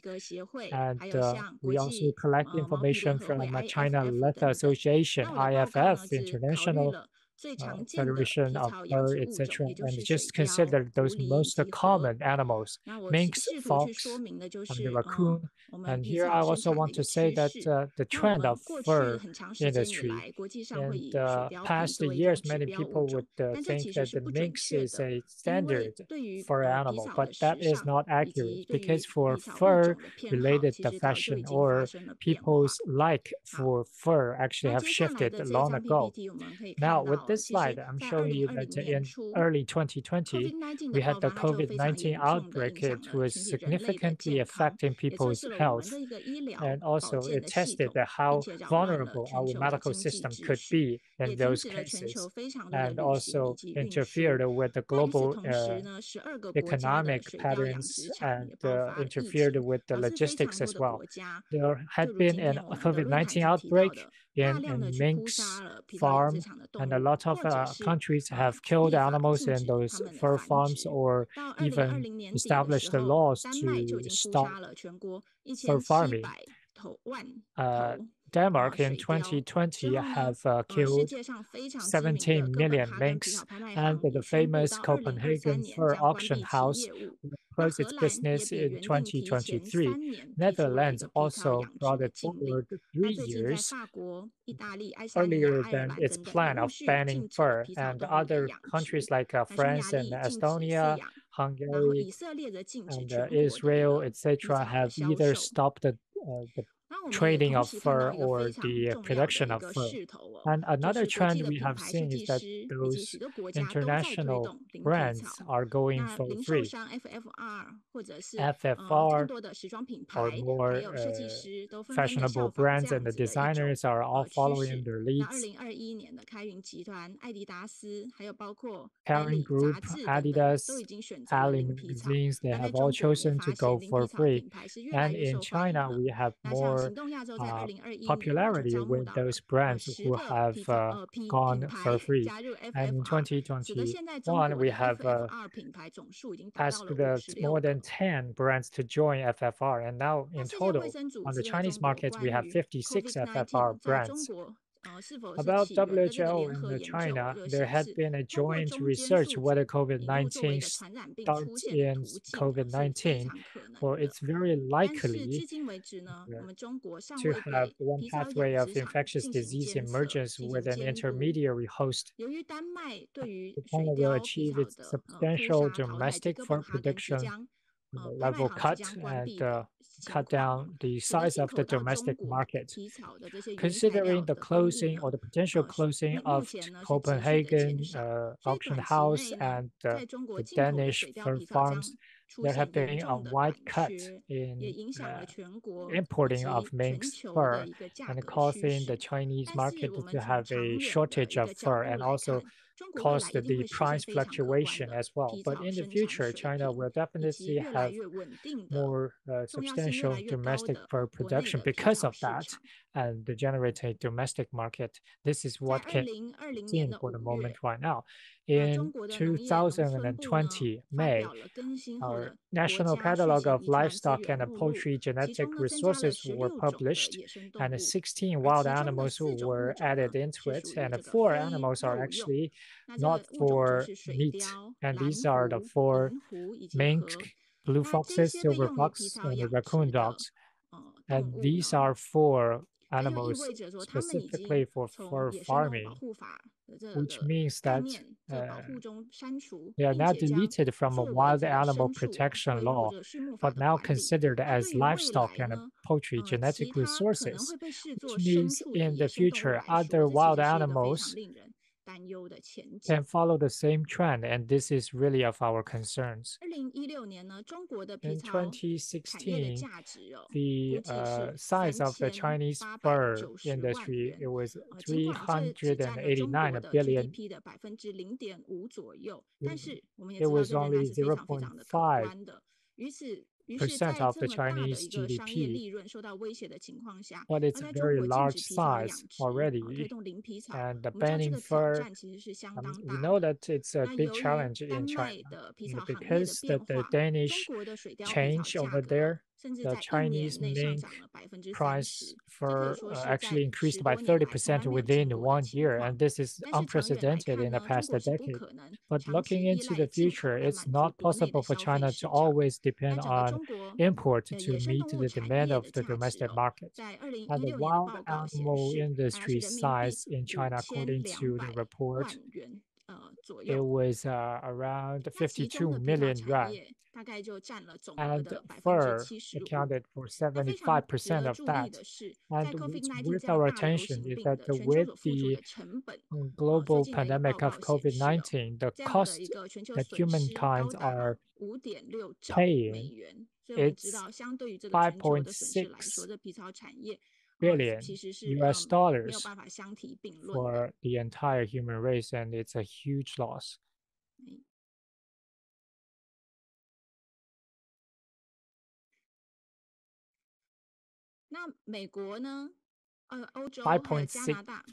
5.6 trillion US dollars loss because of the control of COVID-19.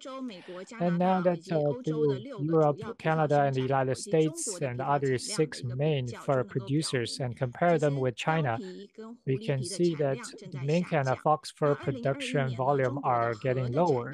2020, the raccoon dogs fur production also dropped to the lowest since 2013, but China is still the biggest producer of fur and the biggest importer as well. It showed that in 2014, the fur production reached 87 million pieces, and all these three species production volume have decreased. And in 2019, the total production, it was only 39 million pieces. By 2021, it was only 27 million pieces. However, that year it's still the highest in the entire globe. And in the next two slides, I'm going to give you more details about those data. Here you can see that in 2019, the blue bar, which represented the mink producers in China, it was 11.69 million pieces, which is even lower than foxes and raccoon dogs. Fox in that year in China, it was 14.43 million, while for raccoon dog, it was 13.59 million. And the entire fur industry has been widely affected since 2019. It dropped a lot. The total amount in 2019, it was 40 million, less than half of 2014. And it continued to drop in 2020 and 2021. So these three species, their productions have dropped in the past 3 years. And now this table, we compare China with the rest of other 6 main producer countries in the world about those minks and fox and raccoon dogs. Mink and fox and raccoon have all dropped very significantly, especially in other countries, but China still remains to be the largest producer and importer. And we have also studied the report in 2021 to understand about the data between 2018 and 2021.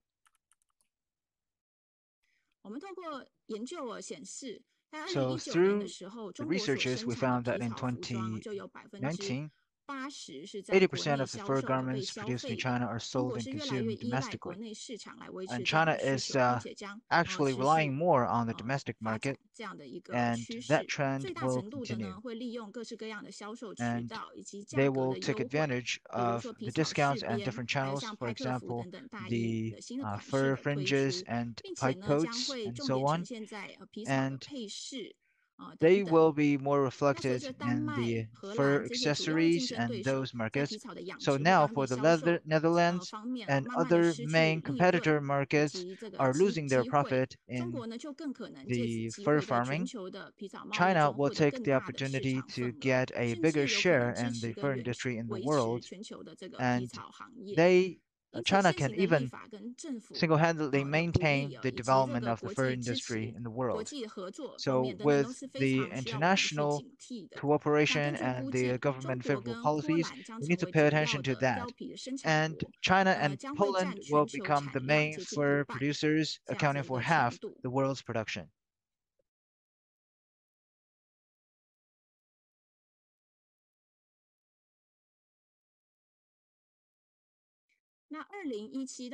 In 2017 to 2019, the relevant fur industry companies are actually closing down, and the number of closed downs are more than 4,000.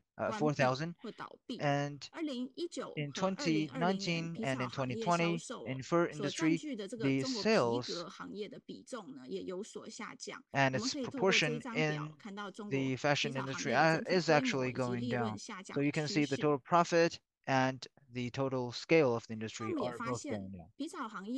And we saw that actually fur industries are establishing links with universities in mainland China as well as in Hong Kong. And a lot of new designers are attracted to use fur to do design.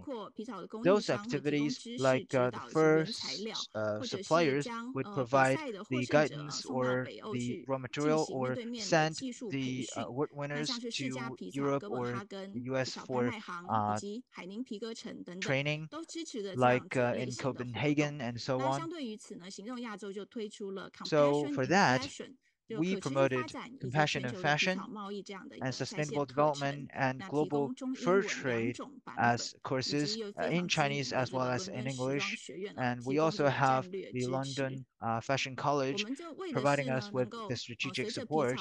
We hope that with the so-called greenwashing by the fur industry to make fur look like a viable choice, we want to reveal the truth. We want to reveal the truth about the fur industry and sustainable development to the designers and the colleagues in the fashion industry. Next, I would like to talk a little bit on the greenwashing. For example, Fur Mark. Fur Mark is actually about a lot of people saw the impact of fur farming on the world and on the people's health, especially for the fur consumers. 40% of the fur consumers are in China, and they have very great purchasing power. So Fur Mark, actually in China and in the world, is a kind of method of greenwashing.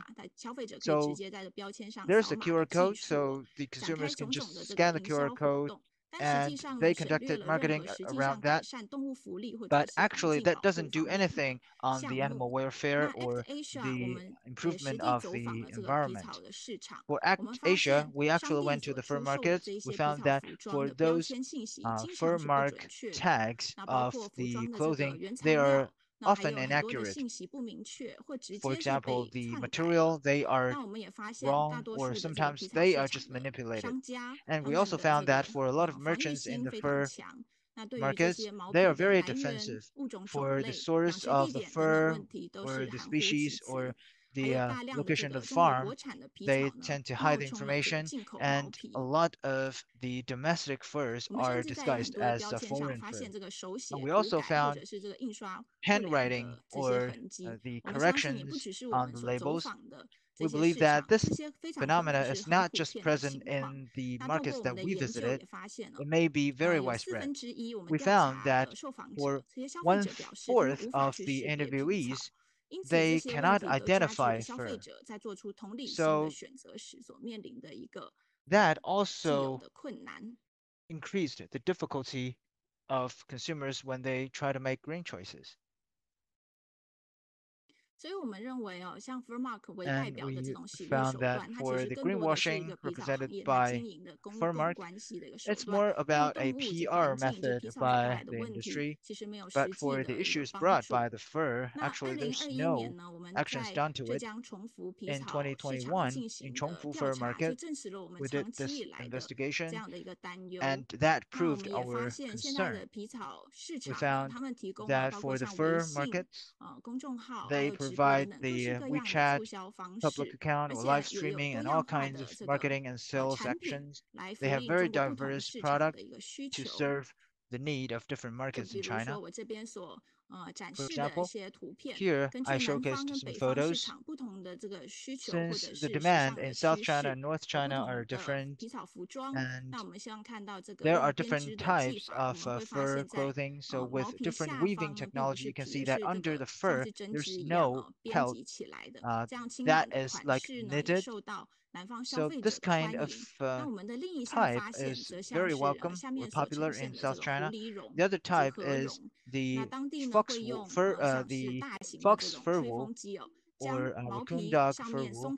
So sometimes the manufacturer use the blow dryer to blow off the softer and shorter fur, and then they make it fur wool.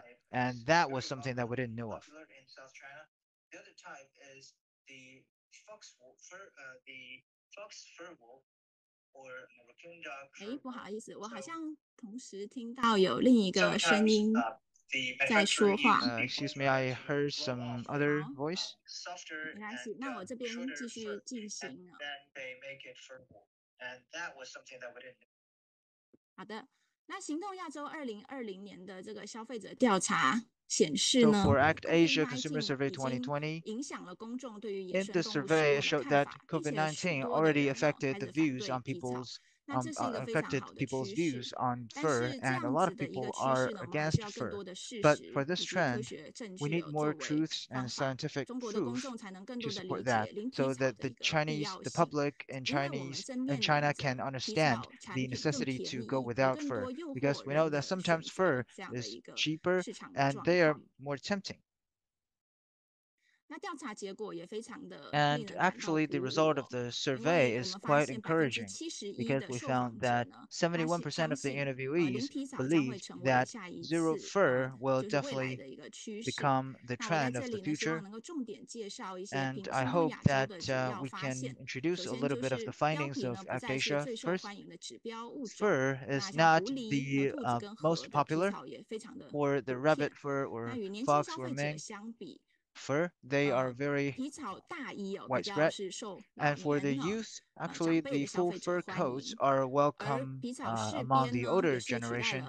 And the fur trend coats actually replaced full fur coats as the most popular item in 2020.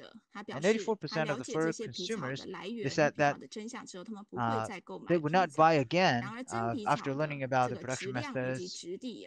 And for the fur, actually, people still think that the quality of the fur is unmatched.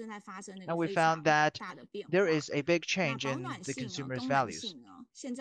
For the functionality and the warmth, they are actually not the first important items influencing on the consumers. 59% of fur consumers thought that the fur production caused pain, and a lot of consumers thought that the production of fur is harmful for the environment, and only 17% of both would think that the production posed a risk to human health. 25% of consumers were not able to identify fur, confusing it with leather. 70% of the participants thought that there should be a complete ban on the commercial wildlife trade. I think we're going to have to Dr. Long. Actually, we hope that we can use FFRs and other projects to help people understand the trend of zero fur. For ActAsia, our partner also discovered that for the pandemic, it has a big impact on the fur industry in the world. The production of fur in China as well as the world is going down by a lot, especially COVID-19 was found in the mink farms, and mink can very likely be the host of COVID-19. That caused the downward trend of the production of mink fur. And the international community also wanted to eliminate the host of COVID-19 to guarantee the safety of animal and human beings. So in China and North America, a lot of people try to call for a complete ban on the furs. Up till now, from this chart, we can see that more than 17 European countries passed the ban on fur farming, and 2 countries are gradually phasing the fur out, and 6 countries are entering the parliament debate, and 3 countries have already passed some legislation. With our study, we found that the fur market in China is promoting the fur trade in the world, and it's a potential risk to human beings as well as animals. But the good thing is, with the pandemic, the Chinese people are getting a more better understanding on the fur, and more people will accept zero fur as the fashion trend, and more brands are joining FFR program.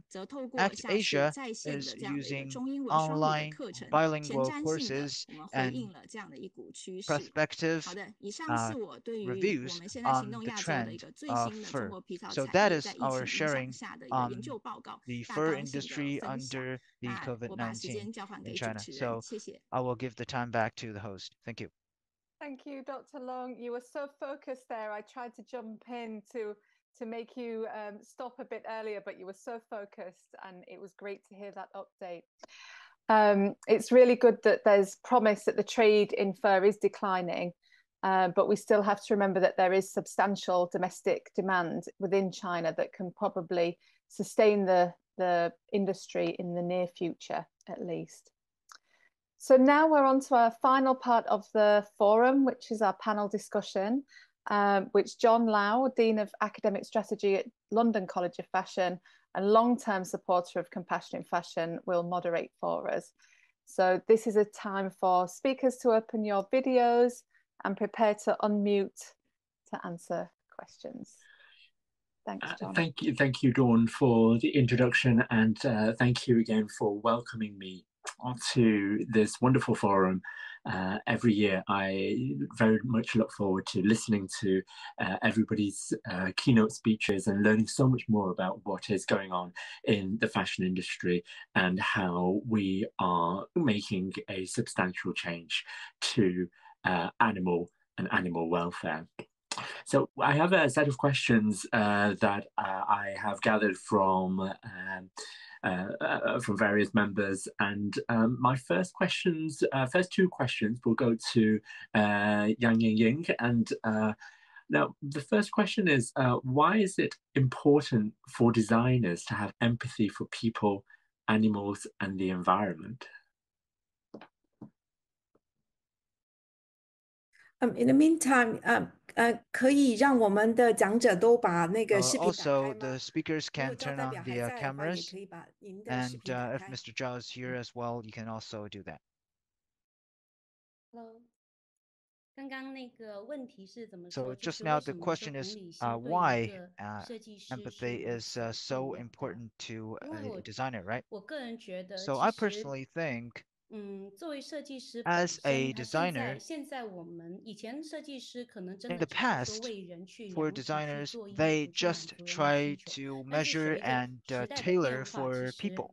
But 设 as 计 time 师你是 changes, 需要去 as a 有 designer, 态度 you 去表 have to 达，而且作 showcase 为 your 时尚行 attitude. 业 You need 来 to 讲，其 express 实时 yourself. 尚行业 For the 的设 fashion 计师，他 industry, 可以， the 他本来就是一 designers 个意见领袖，因为他 are 会代表一些 opinion 不前 leaders 沿的 because they 想法。 represent 那么，所 the 以这 like 个 the 时 cutting 候 edge 呢，设计 thoughts. 师他的 So as 我 a 不想说 designer, 正确 I 性 won't 这个 say 词， the 但是我 so-called 觉得就 correctness, but 是，确实来讲，设计师他如果认同的一些理 frankly, 念， if 他是会 designers 影响到 approve 消 of 费 some 者。 ideas, 所以 that 呢， would 只有设 show 计 its 师他 effect 认同 on 了 the 这样一个理 consumers. 念，他才会 Only 去 when the 正确的 designer 去 approve 执 of 行这样一 something, 件事情。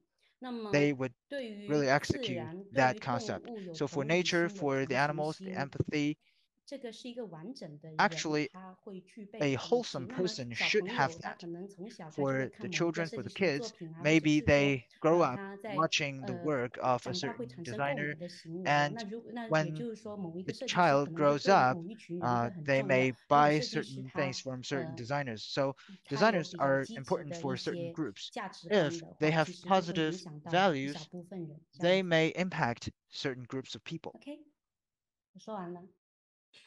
Thank you. And why do you think designers and brands what do you think they can do to help consumers understand human, animal, and environmental costs behind the products they buy and make more compassionate choices?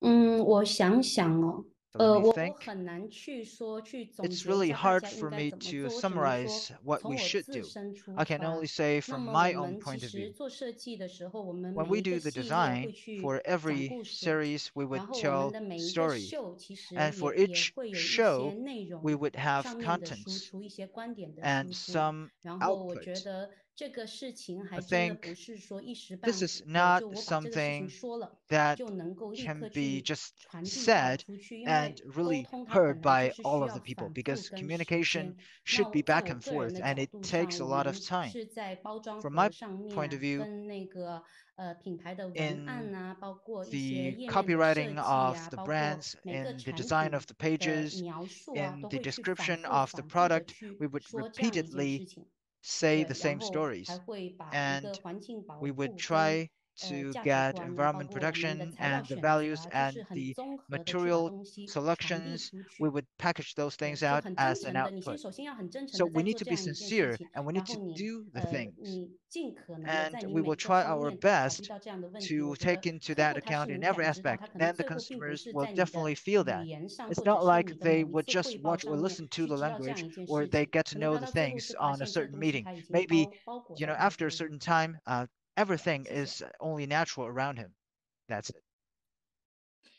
Thank you. How inspiring! And I think you spoke from the heart there when you were talking about how much it's about the person, about making those right choices and making sustainable choices. So thank you. And for NanoArch, I thought your presentation was so inspiring to learn more about these new materials that are in development. What do you think are the biggest challenges to the development of sustainable materials, and what can we do to address it? This question is for NanoArch. Thank you. I think for sustainable material and its development, for China as a whole, since we have the advantage in manufacturing sector, right? So the overall situation is quite good.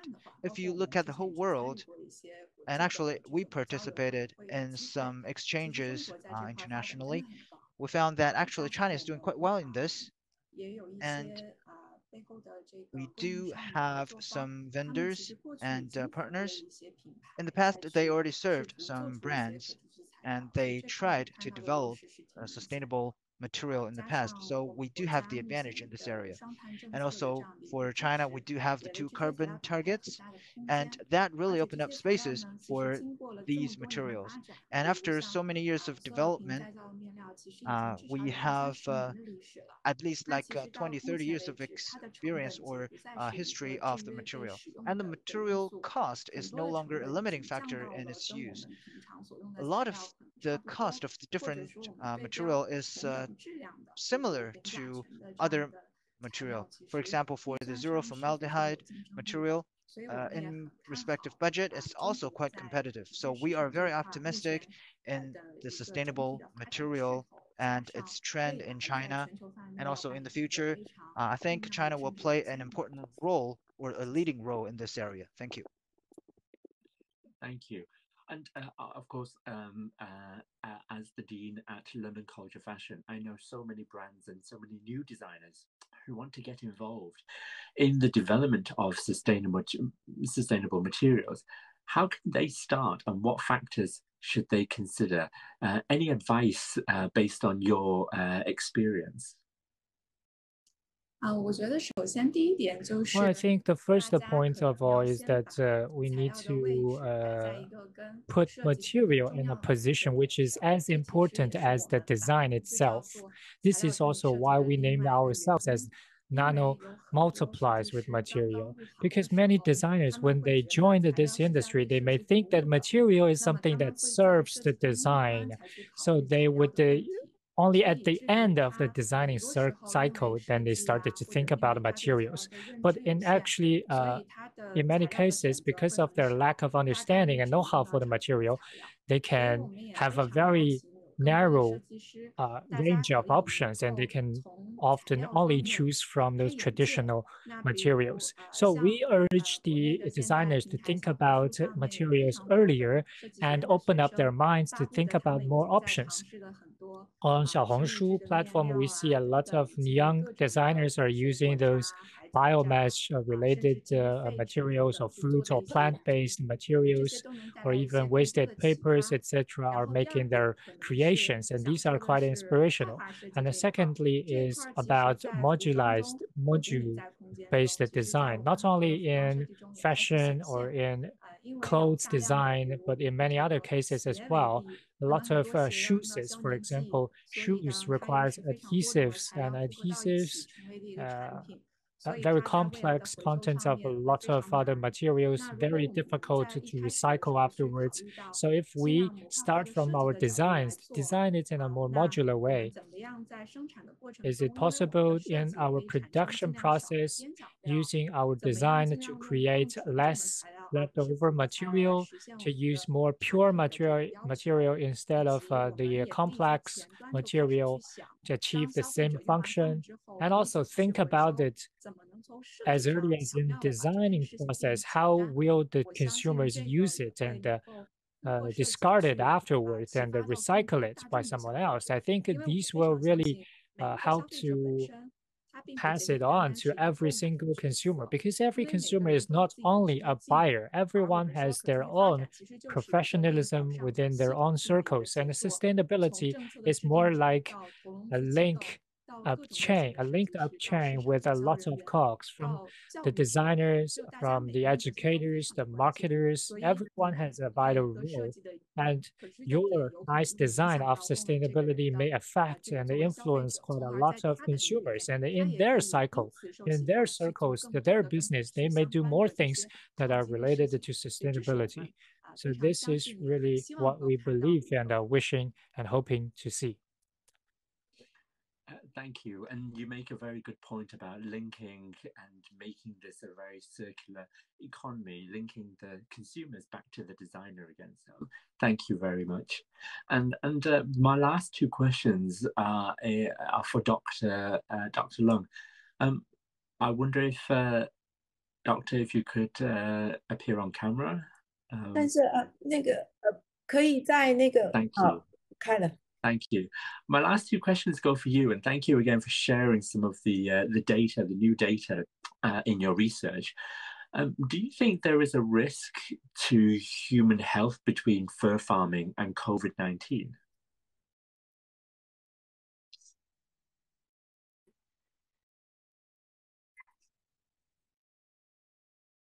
谢谢您的问题。 Thank you very much for the question.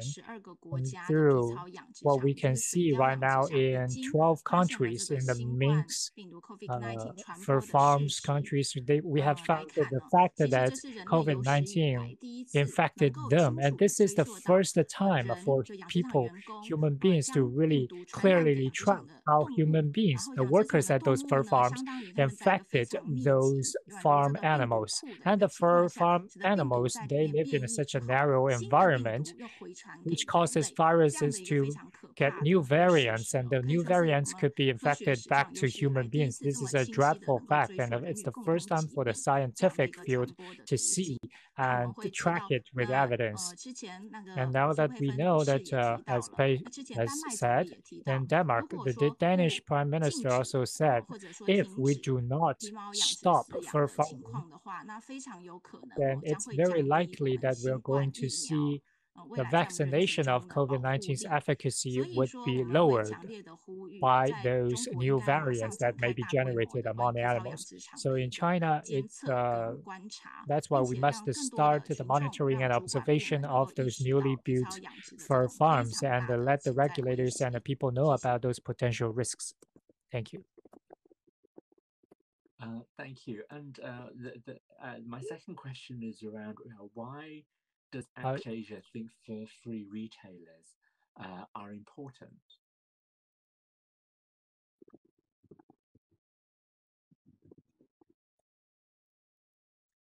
I think for ordinary consumers and the way they exert their own influences through making choices of buying, consumption is the way they make their decisions, and they gain new knowledge in that process and make their decisions based upon what they know and what they believe. I have been doing academic researches, and ActAsia has been educating people, and we are far less influential than the FFR enterprises because they directly communicate with millions of consumers through their garments and clothes. The joining of FFR enterprises would really be very influential across the entire globe. And the people, those famous brands, people can learn from them and get the new concept in a fashionable and a comfortable way to walk towards a more sustainable consumption behavior with more sustainability and build a society of that kind as well. So ActAsia believes that the FFR project is a a very necessary project and a very influential one. Thank you. Oh, great. I think that's, I think you've made some really good points there, which I want to actually pick up with Lei Yuxi from Nano Arch, is that some brands or designers want to use sustainable materials, but have trouble finding suppliers to work with because they don't order in large enough quantities. Do you have any advice for this problem? Actually, it's not a problem for us because the way we help people to find those materials in an easier way, which is that all you need to do is to tell me, what do you want to use this material for? What's your budget and your requirement for numbers, volumes, and delivery date? As long as you do that, and we can help you to do the match up. Currently, our matching up are all based upon human labors, and this year we are making some financing, hoping to build it into a platform to help more customers. Right now, our human matching up can do that within 1 day, but and achieve supply within 3 days, but still we cannot serve a large quantity of clients. So even though ourselves are not originated from a fashion industry, but we do help a lot of fashionable brands to achieve their vision of doing such sustainable efforts. For example, Stella McCartney, we just helped them not long ago to help them to use the root of some plants to have that buffer material and to have the package of their essence oil. And such examples are there, and whatever you need, you can find us. That's good. That's some great advice there. And my final question is for Yang Yingying. Do you have any good advice for the young generation of designers about sustainable fashion or for free? Now that we've heard from the advice from the advice about the suppliers, what about do you have any good advice for young generation of designers about sustainable fashion and for free?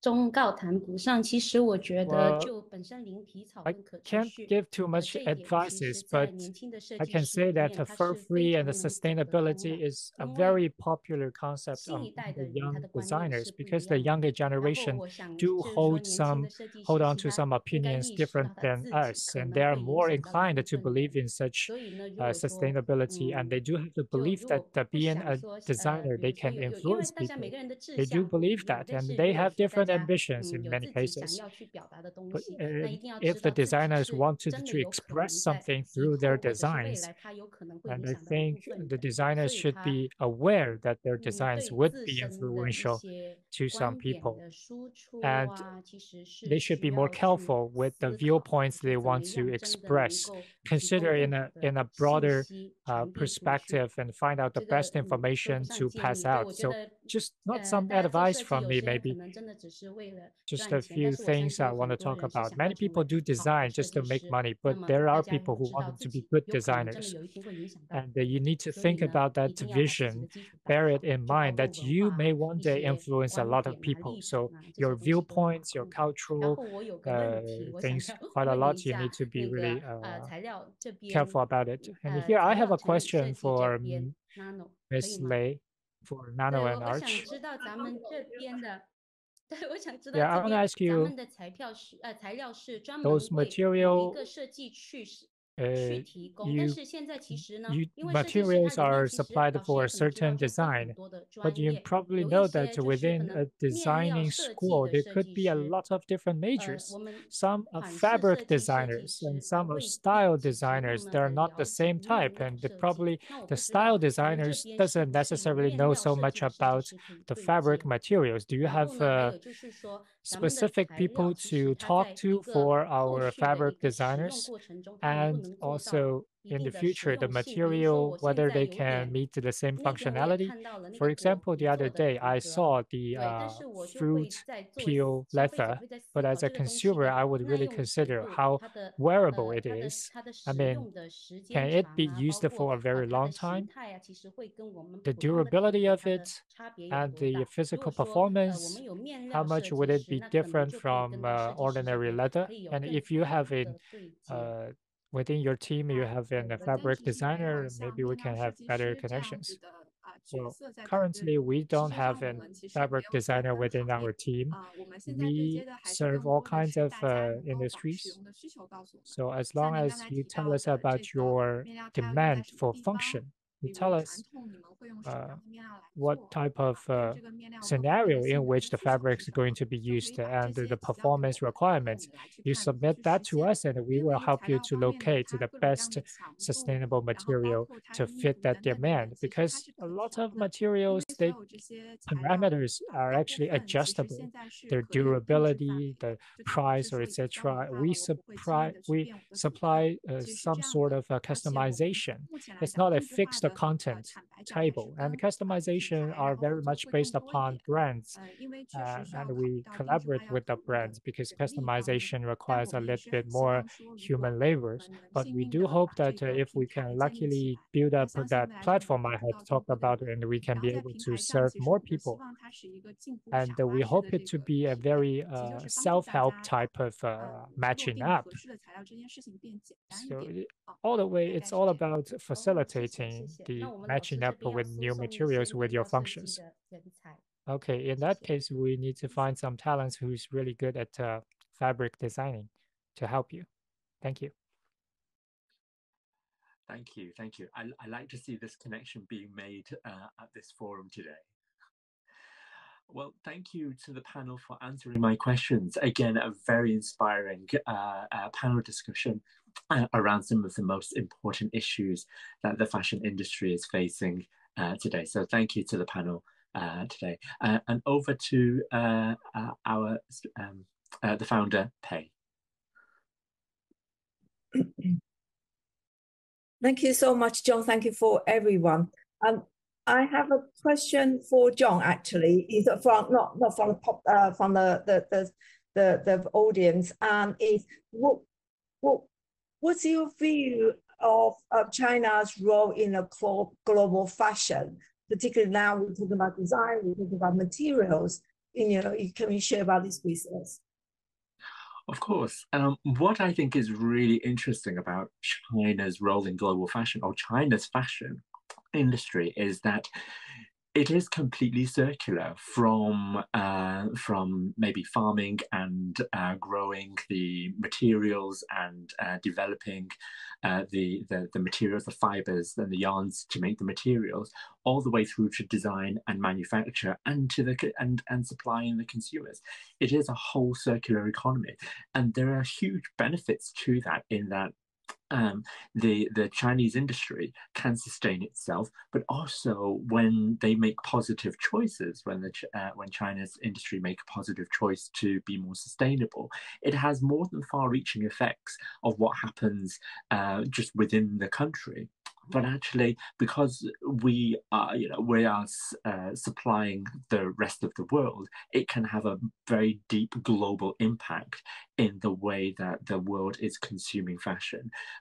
Because China is now leading the way. Of course, it's always led the way in manufacturing for fashion, but now is also leading the way in developing new and sustainable materials to use in fashion products. Plus, there is a very fast growing pool of design talent as well that are helping make this industry a much more sustainable and agile and cleaner industry that now will affect the whole world. And I think China's industry is about to make a huge difference globally. Thank you so much, John, for such a really kind of, the global perspective, put, the China's role in this industry. 就是说刚刚呢，非常谢谢呢。其实呢，我应该可以来为今天的这个整个 Thank you 的 so 论坛 much. 做 I 一 think 个去总 it's 结。 also a summarization of today's forum. 我们可以听到，就是说今 Now 天 that 的 we can hear, 其实刚刚大家讲的，从 as 我 we 们 have 设计 all 师 talked 到 about, 媒 from 体 designers 到 to 这 the 个 media 我们的 to 面料到 the 学者， fabric 还有我们今 to 天有人 academic 大的这个发 researchers, 言 and 跟 which 支持。 today we 其实我 had 们是 the 多 support 方面 from 的这个在 CPC 对 members. 话。然后刚 We 刚 have a John dialogue 讲的， connecting 刚刚那个 multiple John 这个 sides. 讲到的，就是说 And 以过 John 去 have 呢， just 中国 talked 在整个 about 时 how 尚行业，或是 China 在整个的全 has 球 its 企业里 role 面， and 我们 its 是一直从 influential 这个制造者 possibility 身份，我们 and 是 the 一个 potential 只 with 是一个提供方，但其实我们的 within 转， the 我们的角色 entire 已经在 global 转换。 fashion industry. 在 But 国内 we 呢，我 have 们已经在 already been 谈思考 changing 更 our 深 own 度的问 roles 题。我们 in 从 China. 从 People are 原 talking 一个 about 设 the 计 more 到提 in-depth 供，我们不 issues 断 and 已经在做 problems. 创新跟领 It's not 先。 only 那 about 其实今 producing, 天 but 的2个 making 小时的 innovations 这 and 2个多 leading 小时的 as 内 well. 容，感觉上只是在 With 谈 these 2林立场可持 hours, 续市场，但是我 it 们 may 是把 seem 这个 it 话 may 题 seem 做 that we are only 很专 talking 业的这 about 个，把 for 它去做 free. 分析、做切割。 Actually, we have a 刚 lot 刚 of 谈到 in-depth 从这个 discussions 我刚刚讲到 by 动 further 物福 breaking 利 down the 到生 topic. 物多样性、环境 We've 污染 touched 到 upon 气候 animal 变迁的这 welfare, 个 1.5 度的这个 environmental 逼近，到这个 protection, 循环 climate 经济 change, 跟 to 统一健 recycled 康，其实 economy, 在 One 这么 Health. 多的一个 A 不 lot 同 of 角度 concepts 的 have been touched upon, 讨论，我们的重 and 点是， our 其实我们希望 discussion 能够这 have 是一个 always 跨 been 平台 centered 合作， around 刚刚 one topic, 包含 that 组 hoping 约的 this 营 to 运跟 be 这个 an 与新的我的 cross-platform 专业的这个对 cooperation. 话，跟John 的这个分享，跟龙 We 云 heard 举 from 博士 Tu 的这 Yue 个 and 谈论，都让我们 Yu 其实 Xi 更 and 坚定的， Dr. 就是我 Long 们在 Yuanju, 每年办 which 这样子的 also 一个 further 论坛 boosted 跟 our 这个时尚 confidence 盛典， in 其实是 organizing 在 this forum 搭建 every 一个 year. 共创的一个平台。 It's a 刚刚我 platform 们 for joint 赵代表讲说， creation. 可持续 Mr. 人 Zhao 气早 said 时 that 尚 that 未 is 来好像是 sustainable 一 for 个梦 free. 想。我 It 自己 may 从事 seem 将近 as a 30 年， dream, 我过 but 去也 I've 常 been 讲， in 林 this 立场 field 常 for 常在 almost 讲，林 30立场的 years. 都 I 是一 always 个 say for 梦想， free 是一 must 个 be a 建议。 dream. 但 It's 是 a 呢，在 dream 过去 far 5 away 年里 from 面， us. But in 从 the 各大的 past 这个 5 years, 奢华品牌的加入， uh, 到各 those 国的这 big 种 brands 立 have 法的 joined 禁止，我觉 FFR, 得 the 然后到 lawmaking 我 in 们国内 multiple 这种 countries, 深度的反思跟 together 创 with the 新跟 review we had in 领 China, 航的这个角色， had 我真 the 的不再 role 觉得 of 它是一个 leader 遥远 and 的梦想， innovation. I 而 don't 是 think 靠 it's 我 a 们今天 faraway 在座 dream 的听 anymore. 众跟讲者一 But 起 because 的 of 努力。 us, 我相 all of 信 us 呢， here today, through 共 our 建 joint 可持 effort, I 续时 believe 尚的未 building a 来，这 sustainable, 一次的论 fashionable 坛主题， future 是我们一直在努力朝 is 向的 what 一个目 we 标。 all wish 那 to 最后 aim 我想 for. 请所有的讲者，包括 And 段 finally, 呢 I 能够 wish 把 everyone 这个荧幕 can 打开， switch 我 on 们 your 最后做一 camera 个 and let's 合 have 影。 a 然后 group 也希 photo 望呢， online together. 大家呢能够相互的联 And 系。如 we 果希 hope 望联 we 系 can 行动 all 亚洲 stay 的，或跟 connected 我们的讲者，也在我们的微博都可以留言。 and leave your comments on ActAsia's Weibo or other social OK media accounts. 好，那个已经做截屏的录像了吗？我们请大家，那我们也非常 Okay, 谢谢 let's 我们 switch 中 on 国 our 绿 cameras. 发中国绿发会跟行动亚洲 And 基金 thank 的 you 共 very 同 much, 的 CBC 幕后工 GDF 作人员呢， and 都 all 把 of 屏幕 our 开你们的屏幕 staff 可以 at 打开，我 ActAsia. 们一起做一个合影。那最 Let's 后 switch 谢 on 谢 all 大 of 家，我 our 相信 cameras and 大 have a 家呢 group 在 photo 新冠疫 together. 情下努力坚持，我们能够重 With 新 the 回到我们 COVID-19 线 still 下 there, 的这个 I 一个 hope 盛 one 典， day we can 我 all 们 get 再 back 接 together offline 再接再厉的努 to 力。 see each other face to face. 好，可以拍完了吗？可不可以给我们 Okay, 好，谢谢大家，谢谢大 thank 家， you 辛苦 all. 了。好，我们下次再见，我们 Thank you 持续对 everyone. 话， See you next 一起 time. 努 Let's 力。 keep in touch. Thank you. Bye. Thank you, John. Thank you very much.